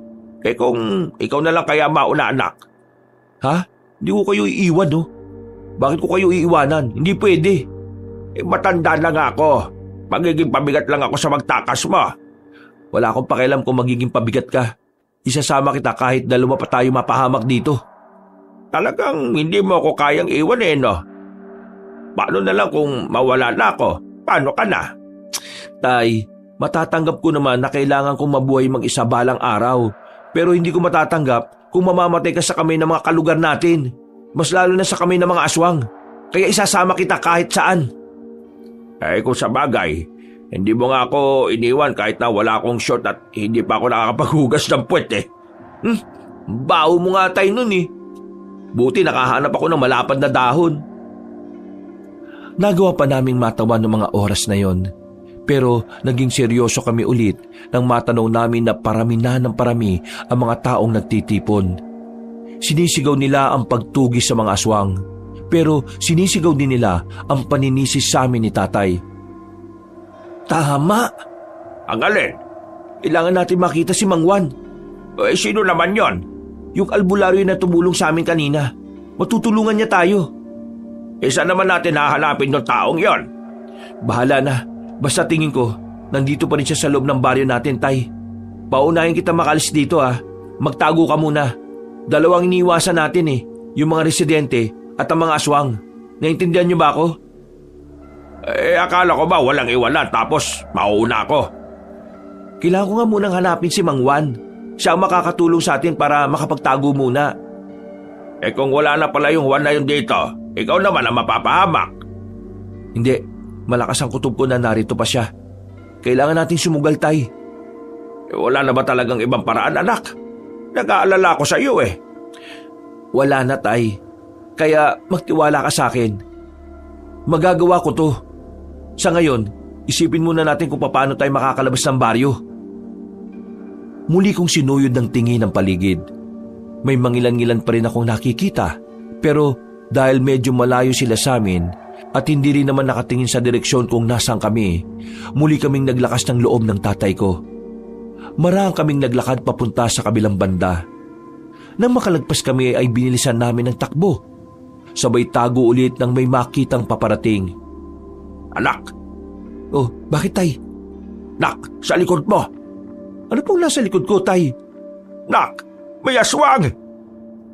Pagharap ko, bigla na lang akong dinamba ng lalaking aswang. Hindi ko napansin na may nag-aabang pala roon. Umibabaw sa akin ang aswang na yon at pilit niyang inilalapit ang bibig niya sa leeg ko. Sinubukan ko siyang suntukin sa ulo, pero masyadong matigas ang bungo niya. Tay, tulungan mo ako! Huwag kang matulala dyan! Natauhan ng tatay ko. Dinampot niya ang 2x2 sa gilid. Hinampas niya ang aswang. Ang kaso nga lang, bigla yung umilag. Ako ang tinamaan sa hita. Pinilit kong tumayo kahit na iika-ika ako. Ang aswang naman ay agad na umakyat sa bubungan. Ilang sandali lang, narinig na lang namin na may mga tao nang nakakita sa aswang na yon. Agad kaming sumiksik ng tatay ko sa sulok ng bahay. Nagkagulo sila dahil sa aswang. Hinabol nila yon habang kami naman kumuha lang ng tamang pagkakataon. Lumabas kami ulit nang masigurong wala ng mga residente. At habang papatakas kami, bigla na lang merong humilas sa aming dalawa papunta sa dilim. Shh! Huwag kayo maingay! Ha? Mang Juan? Sinabi nang huwag maingay Nanahimik kaming dalawa ni tatay. Pinalagpas lang namin ang mga tanod at ang kapitan namin na may mga dalang pamalo. Nang makalayo na sila, ay saka na kami nakahinga ng maluwag. Buti naman natahanap nyo kagad kami. Wala kami ibang matatakbuhan Ikaw lang. Tutulungan ko kayo. Papatayin kayo ng mga yun Sira ulo, di ba? Ikaw pala yung albularyo na tumulong sa anak ko. Rigo, meron pa tayong isang problema. Ano ho yun? May mga aswang dito sa baryo nyo at hindi pa sila umaalis. Hindi ko alam kung kailan sila lalabas at hindi ko rin sila makita. Kung sana magkaisa mga tao na tugisin sila, kakailanganin ko sana ng tulong nila. Hindi ko kaya mga aswang kung mag-isa lang ako. Anong binabalak nyo? Wala akong magagawa. Kailangan muna nating iwan ang baryo na ito. Hindi ko pwedeng isugal ang buhay ko kaagad. Kapag ako nawala, wala nang haharap sa kanila. Kaya mag-iisip muna ako ng mas magandang plano. At susubukan ko rin makausap ang iba pang albularyo na samahan ako sa laban kontra sa aswang dito. Noong mga sandaling yon, nagpahinga na muna kami sa kinalalagyan namin. Makalipas lang ang halos 10 minuto ay lumabas na rin kami. Dahil abala na ang mga residente sa pagtugi sa mga aswang, nagawa na namin makalayo roon. Hindi na kami sa pinakabungad dumaan. Pumasok na lang kami basta sa kagubatan. Malakas na rin naman ang loob ko noon dahil kasama na namin si Mang Juan. Nag-aalala ako kay Gary at Piting. Ayos lang kaya sila? Bukas na umaga, sasamahan mo akong bumalik para makibalita. Siyempre, hindi ka dapat magpakilala. Itong dalawang mong kaibigan, kumbinsihin mo na sumama sa atin. Kung sakali man kasing hindi pumayag ang mga kakilala kong albularyo, bubuo na lang tayo ng grupo. Akong bahala sa inyo, tuturuan ko kayo. Tuturuan mo kaming lumaban sa mga aswang? Delikado naman yata yun, Diyos ka. Pero mas maganda nang matuto kayo lumaban kaysa naman habang buhay ka lang na umiiwas sa kanila. Kagaya na lang kanina, wala kayong magawa. Kung hindi tayo nagkasama, baka wala na kayo. Baka dinumog na kayo ng mga kalugar ninyo. Baka nalapa pa kayo ng mga aswang. Tay, tingin ko tama si Mang Juan. Kailangan talaga natin matuto. Kung hindi, mamamatay na lang tayo ng walang saysay. Narating namin ang bahay ni Mang Juan sa paanan ng bundok. Halos 1 oras ding lakaran mula sa baryo namin. Simple lang ang tirahan ni Mang Juan pero maaliwalas. Doon na rin kami nagpalipas ng gabi. Sa kabila ng mga nangyari, nakatulog naman kami ni tatay ng maayos. Ramdam na ramdam kasi namin ang matinding pagod. Dakong 7:00 na ng umaga nang magising kami. Paglabas namin ng bahay ay nakapaganda na pala si Mang Juan ng pang-almusal namin. Okay na. Maya-maya alis na rin tayo, Rico. Ay, siya nga pala. Kanina madaling araw, nakausap ko na yung mga kapwa ko albularyo. Medyo marami-rami ang pumayag na sumama sa atin. Kaya mamayang gabi, babalikan tayo sa baryo ninyo para magbantay. Sa ngayon, kukuha na muna tayo ng update doon. Hindi ba ako pwedeng sumama dyan? Pasensya na pre, pero hindi. Mas mainam ka nang narito ka lang. Kami nang bahala ng anak mo. Huwag ka mag-alala. Hindi naman mapapahamak itong si Rico At saka, nawalan na ako ng oras na turuan kayo makipaglaban. Kailangan na natin magmadali. Si Rico ang isasama ko dahil mas mabilis siya. Kahit hindi ko maturuan ngayon, sapat na ang bilis niya para makasabay. Tumango na lang si tatay. Pero baka sa mukha niya na gustong-gusto niyang sumama. Matapos namin kumain, iniwan na rin namin si tatay roon. Nagsuot lang ako ng itim na sombrero at jacket na may panabong sa ulo. Hindi nagtagal, narating na rin namin ang baryo namin. Sa bungad pa lang, kinakabahan ako. Lalo na nang marinig ko mga nag-iiyakan. Nadaanan namin ang mga bangkay ng biktima ng mga aswang. Hindi lang pala yung pamilyang nakita namin ang biniktima ng mga nilalang na yon, kundi mas marami pa. Huwag ka magpapalata. Kalma. Kumilos ka lang ng normal. Kapag nakilala ka nila, siguradong todas ka. Nakikita mo naman kung paano sila maging emosyonal. Nakayuko lang ako habang naglalakad kami. Nilalakyan ko na lang ang hakbang para malagpasan namin sila. Nang matanong ko na ang bahay nila Piting, tumakbo na ako palapit. Piting! Halika dito! Tarantado ka talaga. Bakit ka pa bumalik dito? Hindi ba sinabi ko sa inyo na galit na galit sila sa inyo ng tatay mo? Kayo ang sinisisi ng pagkawala ng maraming buhay dito. Oo, alam ko yun. Alam mo naman palang sinaulo ka, bakit bumalik ka pa? At kasama mo pa pala si Mang Juan. Nandito kami dahil kailangan naming makibalita. Pwede bang pumasok sa bahay ninyo? Bilisan nyo, abang wala pa sila nanay at tatay. Dali! Pare, anong balita rito bukod dun sa mga nabiktima? Matapos manggulo yung mga aswang kagabi, lumabas sila at kinausap si Kapitan. Matandang babae leader nila. Pinapahanap nila kay Kapitan yung parato. At kapag hindi raw nahanap ang parato bago mag 9 ng gabi, lahat daw ng tao rito mamamatay. Yung ibang residente rito, kaalis lang kanina. Pero marami-rami pa rin ang nanatili dito. Sila nanay at tatay. Pagbalik nila mamaya, mag-iimpakin na rin sila. Aalis na rin kami rito bago pa kami mamatay. Mas maganda na magsilayasan na mga tao rito bago pa mangyari ang kinatatakutan ng lahat. Pero ayaw ng iba umalis eh. Halos 80% pa rin ang matatapang at gustong labanan ng mga aswang. Kahit si Kapitan, matigas din ang ulo niya. Akala niya kakayanin nila yung mga aswang eh. Kung makita nyo lang kagabi kung paano sila pumaslang, brutal. Tapos ang bibilis pa nilang gumapang at ang tataas tumalon. Paparating dito mamaya mga kasama kong albularyo. Tutulong sila sa mga tao rito. Pero kailangan ko pa rin ng koordinasyon ng mga tao rito. Kung hindi sila makikinig sa akin, siguradong walang mangyayari. Mamamatay tayong lahat. Kailangan natin ng matalinong taktika. Kailangan ko sila makausap. Anong plano niyo, Mang Juan? Dito ka lang, Rico. Piting, itago mo muna siya rito. Kakausapin ko lang si Kapitan. Umalis si Mang Juan. Naiwan ako roong nilalamon pa rin ng kaba. Para akong kriminal na nagtatago kahit na wala naman talaga akong kasalanan. Inabutan ako ni Piting ng kape. Pero sa halip na kumalma, mas lalo lang akong ninerbiyos. Si Gary pre, kumusta? Ayos lang ba siya? Ayos lang ba yung pamilya niya? Oo, ayos lang naman. Duman ako kanina dun eh. Wala naman nasaktan sa kanila. Gusto ko siya makausap. Huwag ngayon pre. Yung nanay at tatay nun, kayo sinisisi sa lahat ng mga nangyari. Kapag nakita ka ron, yari ka. Tawagin mo kaya, papuntay mo dito. Hindi pa rin pwede. Kahit ako, umiiwas din ako lumabas-labas eh.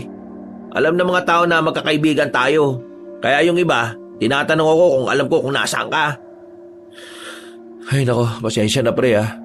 Mukhang nadadamay pa kayo sa gulong ito. Ano ka ba? Hindi nyo naman kasalanan eh. Isa pa, damay naman talaga tayong lahat kasi nakinabang din naman kami. Kung tutusin, wala silang karapatan na sisihin kayo ni Mang Rene. Dahil sa kasakiman, nadamay sila. Pero dahil din sa kasakiman namin, kaya nangyari to. Kami nagdala rito ng mga ginto eh. Basta, naniniwala akong wala kayong kasalanan. Ilang oras kaming naghintay sa pagbabalik ni Mang Juan. Nalaman na lang ni Piting na hirap na pala si Mang Juan na pakiusapan ng mga tao. Hindi siya pinakikinggan dahil hindi naman siya taga roon. Sa kakahintay, nakaidlip na ako at nagising lang ako nang kalabitin ako ni Piting. Huy, langya. Bakit ngayon mo lang ako ginising? Sabi ni Mang Juan, hayaan lang kita matulog kanina eh. Teka, ibig sabihin inabutan ako dito ng magulang mo? Huwag ka mag-alala, hindi ka naman nila nilaglag. Naniniwala pa rin sila na wala kayong kasalanan ni Mang Rene. Si Mang Juan nasaan? Maya-maya babalik na rin yon. Hindi pa siya tapos eh. May mangilan-ngilan na siyang nakumbinsi pero kakaunti pa rin. Ay ako, wala akong magawa. Dapat kasama niya ako eh. Huwag ka na nga makulit. May progreso yung ginagawa niya. Huwag mong sirain. Lalabas lang tayo dito kapag dumating na siya. Halos kalahating oras pa kaming naghintay. Sumapit na ang 8:00 at maya-maya pa, nakarinig na kami ng malakas na sigawan. Sinasabayan nyo ng mga angil na mga mababangis na nilalang. Yun ang hudyat ng kaguluhan. Kinuha ko na kagad ang itak na daladala ko. Hindi pwedeng nagtatago lang ako dito. Lumabas ako ng bahay nila Piting Kabanong. Wala na akong pakialam kung makita ako ng mga kalugar namin. Ang nasa isip ko lang ng mga sandaling yon ay matulungan si Mang Juan sa pakikipaglaban sa mga aswang. Doon nanggagaling yung angil ng mga aswang. Kinumbok namin ang direksyon na tinuro ni Piting. Pagdating namin doon, nakita namin ang mababangis na nilalang na kinakalaban na ng mga tao. Walang kalaban-laban ng mga naroon. Unti-unti silang nalalagas habang pinagpipiestahan ng mga aswang ang katawan nila. Sa isang iglap, ang tapang na inipon ko ay bigla na lang nawala. Parang naglaho ang lakas ng loob ko. Nanlambot bigla ang tuhod ko. Natulala, nabalisa. Hindi ko na alam ang gagawin. Pre, naririnig mo ba ako? Sabi ko, hindi natin kakayanin ng mga yan. Kailangan muna natin hanapin si Mang Juan at hintayin ang mga kasamaan niya. Oo, naririnig kita. Ayos ka lang ba? Uy, relax ka lang. Anong gagawin natin? Hanapin nga muna natin si Mang Juan. Hindi ka pa rin ba matauhan? Eto, amuin mo. Visit ka, baho. Ano yun? Amoy ng pet ko. O di ba, naimasmasa ka na? Sumunod ka na lang sa akin, dali! Maingat kaming naglakad ni Piting habang nangyayari ang kaguluhan sa pagitan ng mga aswang at ng mga tao. Hinahanap namin si Mang Juan pero dahil malaki ang baryo namin, hindi namin agad siya makita. Pagliko namin sa isang iskinita, napatigil kami nang meron na kaming makasalubong na isang aswang. Naglalawa sa laway ang bibig nito. Nanlilisik din ang mga mata. Palagay ko, masarap na pagkain kami sa paningin niya. Bigla siyang umatake. Nagkatulakan pa kami ni Piting. Kaya hindi pa nakakalapit ang aswang, nakabalandra na kami. Napatigil ang aswang sa gulat dahil sa ginawa namin. Sinamantala namin yung para agad na makabangon. Ilang beses naming sinubukan na matamaan siya ng taga pero marunong siyang makailag. Magaling siyang umiwas. Hindi siya magaling. Tatanga-tanga lang talaga tayo. Anong gagawin natin sa buwang na yan? Bahala na! Naunang lumusob si Piteng sa aswang. Bara-bara na ang ginagawa niyang pagtaga. Pero bigo pa rin siya. Nang makita kong aatakin na ng aswang si Piteng, kinuha ko ang bote sa gilid. Pinukul ko yon sa aswang. Nang tamaan yon sa muka, ay napatigil ito.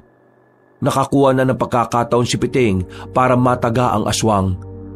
Tinamaan niya yon sa ulo kaya agad itong bumulagta. Pre, sa ulo! Sa ulo natin siya dapat birahin! Sige, sa ulo! Ang galing ng pagbato mo ron, pre ah. Pero, wag mo nang ulitin ah. Kung nagkamali ka dun, sa ulo ko tatama yun. Yun lang ang una ko naisip eh. Akala ko kasi mamamatay ka na. Tara na pre, hanapin na natin si Mang Juan. Dahil nakapatay na kami ng aswang nung sandaling yon, nagkaroon na rin kami ng lakas ng loob para lumabas. Habang nagkakagulo sa baryo, pasimple kaming tumakbo para lagpasan ng mga yon. Pero muli kaming napatago nang makitang dumating na ang mas maraming aswang. Natanaw namin na matandang babae na sinasabi nilang pinuno ng mga yon. Nako, naloko na. Paano natin mahanap si Mang Juan nito? Saan ba kasi natin mahanap yung parato para tumigil na sila? Buwisit naman oh. Baka naman kasi napunta dun sa mga armadong lalaki. Hindi. Teka. Isipin ko ah. Parang meron ako nakita eh. May naalala ko. Sandali. Ano? Anong naalala mo? Teka nga lang kasi. Huwag kang magulo. Nag-iisip ako eh. Basta ang sabi ni Mang Juan, parang lalagyan daw yun. Oo nga. Ang kulit mo naman eh. Manahimik ka nga muna pre. Niisip ko pa kung saan ko nakita. Pinikit ko ang mga mata ko. Bigla ko na lang naalala na parang meron akong nahawakan na kakaibang bagay na kulay ginto. At maya-maya lang, naalala ko na kung ano yon. Alam ko na kung nasaan yung punyemas na aparato na yon. Ha? Nasaan? Nasa bahay lang namin. Naalala ko, meron ako nakitang parang garap ko na ginto rin. Naitago ko yun sa ilalim ng papag ko. Kailangan ko makuha yun para maibigay na sa kanila. Para itigil na nila yung mga ginagawa nila. O yan ang gagawin mo. Uuwi ka. Paano kung makita ka ng mga residente dyan? O kaya yung aswang? Tingnan mo oh. Kapag lumabas ka rito, makikita ka kagad nila. Wala na akong pakialam. Kailangan ko sumugal pre. Kung hindi, mas marami pang buhay ang mawawala. Dito ka lang. Ako nang bahala. Uy! Wisit ka! Teka!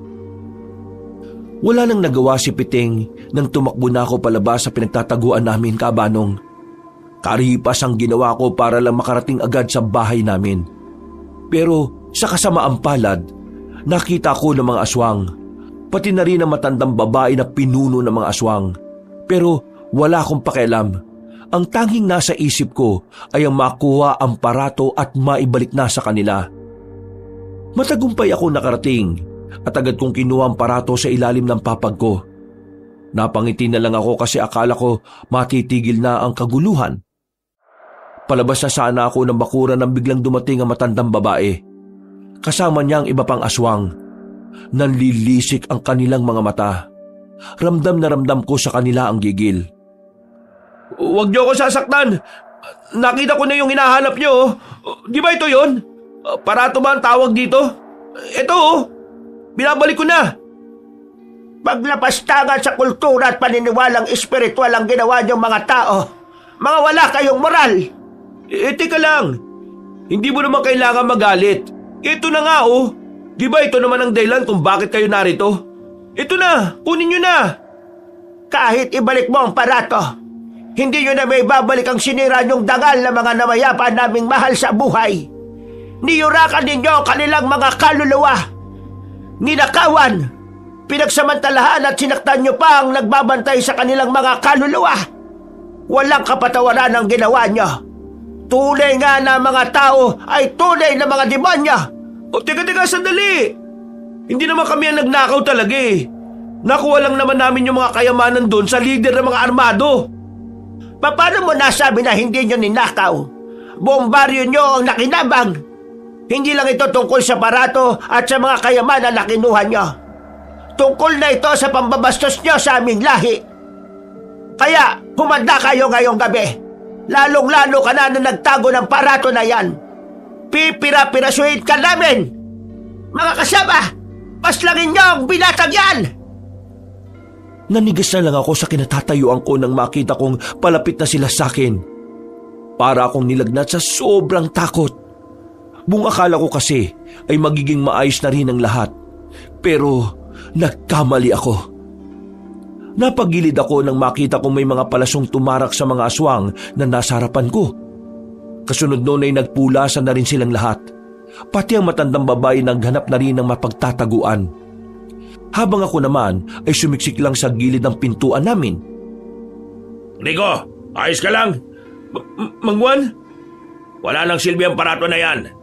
Gusto na talaga nilang burahin ng mga tao rito. Kaya lalabanan natin sila. Mga kasama, habulin niyo ang mga aswang! Umalis na sila, Mang Juan. Ako naman ay naiwan pa rin sa kinauupuan ko at habol-habol pa rin ang hininga. Nanlalambot pa rin ang tuhod ko ng mga sandaling yun. Ramdam na ramdam ko pa rin ang takot. Pumasok ako sa bahay. Hindi ko makalma ang kalooban ko kaya naisipan kong uminom na lang ng tubig. Pero laking gulat ko nang makita ko na ang matandang aswang sa loob. Hinintay lang pala niyang makaalis si Mang Juan. Ha? Paano ka nakapunta dito? Akala mo ba'y hahayaan kitang mabuhay? Ikaw ang dahilan kung bakit may gulo. Ikaw ang may pasimuno ng lahat. Hindi totoo yan. Kung ano man ang mga narinig mo sa mga tao dito, mali yun. Wala akong tiwala sa mga tao, kaya wala akong pakikinggan sa sasabihin mo. Humanda ka. Ako mismo ang lalapas sa... Sandali lang! Nagulat na lamang ako nang biglang lumabas si tatay mula sa kusina. Bitbit niya ang isang tabo ng asin. Sinaboy niya yon sa matandang aswang at dahil sa ginawa ng tatay ko, halos mangisay-ngisay ang aswang na yon. Parang napapaso ang balat ito base sa nakikita namin ni tatay. Walang yakang aswang ka! Wala kang karapatang pagbantaan ng buhay ng anak ko! Buong akala namin ay mamamatay na sa asin ng matandang aswang. Pero makalipas lang ang halos 2 minuto, nakarecover siya kahit nalapnos ang balat niya. Talagang ginagalit niya ka! Anong akala niyo sa akin, mahina? Mamamatay lang sa asin! Mga hibang! Kinuha ko na ang itak sa gilid. Kahit na alam kong hindi ko kakayanin ng aswang na yon, humarang pa rin ako kay tatay para akong humarap. Tay, ako naman ang bahala sa inyo! Nagsimulang gumapang ang aswang at lumundag palapit sa amin. Pero laking gulat namin nang bigla namang lumitaw si Mang Juan sa pintuan. Tinaga niya matandang aswang sa binti. Nang mapadapa yun, hindi na nagdalawang isip si Mang Juan at tadtari ng taga. Pero nagawa pang makadistansya na matanda. Dumaan yun sa bintana. Tatakas pa sana matandang aswang pero hinabol ito ni Mang Juan. Merong kinuha si Mang Juan na kulay pilak na kutsilyo. Itinarak niya yun sa katawan ng matandang babae at ilang sandali lang, tuluyan ng nalagutan ng hininga ang aswang. Rico, bantayan mo ang tatay mo. Aasikasuin lang namin yung mga natitira. Wala na itong pinuno. Madali na lang yung mga yon. Umalis si Mang Juan, pero kaming dalawa ng tatay ay nasa bahay lang. Natatanaw pa namin ang bangkay na matandang aswang na nakadapa sa lupa. Kahit na alam namin patay yun, hindi pa rin namin magawang maging kampante. Makalipas ang halos 1 oras, tuluyan na ring nawala ang mga angil ng aswang sa baryo namin. Isang senyales na ang mababangis na nilalang ay natalo na rin ang mga kasama ni Mang Juan. Tay, ligtas na tayo.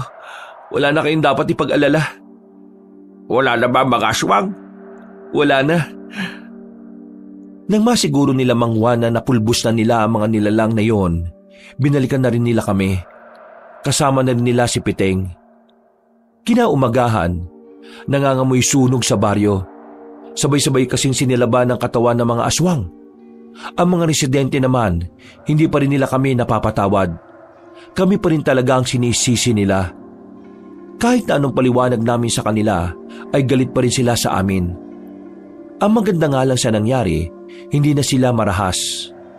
Kaya naman, para makapamuhay kami ng tahimik ng tatay ko, naisipan na lang naming manirahan sa bayan. Sigurado na ba kayo? Hindi na talaga magbabago ang isipan nyo? Alam nyo naman, hindi na kami matanggap ng mga tao rito. Kaya mas maganda na rin siguro kung lalayo na lang kami. Pare, pasensya na pala sa inasal ko ha. Wala akong nagawa para tulungan kayo. Inuna ko pang maglaklak. Habang tulog ako, marami na palang napapahamak. Pare, wala kang kasalanan. Kami nga ni Piting na mulat, wala rin naman kaming nagawa eh. Ang sinasabi ko lang, hindi mo dapat sisihin ang sarili mo. Wala namang may gusto sa nangyari eh. Basta kayong dalawa, magpapakabait kayo ha. Makikita pa rin naman tayo eh. Pwede naman kayong pumunta sa amin kapag may oras kayo. Kailangan lang talaga namin tong gawin para na rin sa katahimikan nila. Oh, paano? Alis na kami. Nilisan namin ang baryo na naging parte na ng buong pagkatao namin. Kahit masakit, kailangan namin gawin yon bilang paggalang na rin sa nararamdaman ng mga taong nabiktima ng mga aswang. Namuhay kami ng payapa ng tatay ko nang nasa bayan na kami. Si Mang Juan ang naging sandalan namin dahil malapit lang din ang isa niyang bahay sa bayan. Kabanong, sa mga nangyari, napagtanto ko rin na talagang iba ang naidudulot ng kahirapan sa buhay ng isang tao. Dahil sa kahirapan, nagagawa nating mapag-isip ng mga bagay na hindi naman dapat. Dahil sa kahirapan, madali tayong nasisilaw sa mga alam nating mali pero makakapag-unlad sa atin. Mabuti na lang talaga, mabait pa rin sa amin ng Panginoon. Dahil sa kabila ng mga nangyari, nakasama pa rin kami ng tatay ko. Tatapusin ko na po ang aking kwento. Hanggang dito na lang po, and more power sa inyong channel. Marami pong salamat at pinagpalang araw po sa inyong lahat mga kabangers at mga kayanggaw. Mga kabangers, mga kayanggaw, si Kabanong po uli. Ayun, maraming salamat po sa pagsubaybay sa ating bagong kwento. Pero kung nabitin kayo, baka naman po pwedeng mabisita nyo naman yung isa po nating channel, yung Pamela Clamil na channel. I-search nyo lang po dito sa YT. Ako din po ang nagnanarrate doon bilang si Lolo Pael at minsan ako po ang nagnanarrate. Maganda rin po yung mga kwento doon. At pag bumisita po kayo, huwag niyo pong kalimutang pindutin yung subscribe button kasi kukunti pa lang po nagsusubscribe doon eh. Kaya sana po pakisuportahan. At paki-comment na lang po para ma-replyan ko po kayo. Dito rin po mag-comment kayo kung saan kayong lugar na nakikinig para mabati ko po yung mga kalugar ninyo. At syempre, don't forget to like and share. Hanggang sa susunod na kwento. Wakas!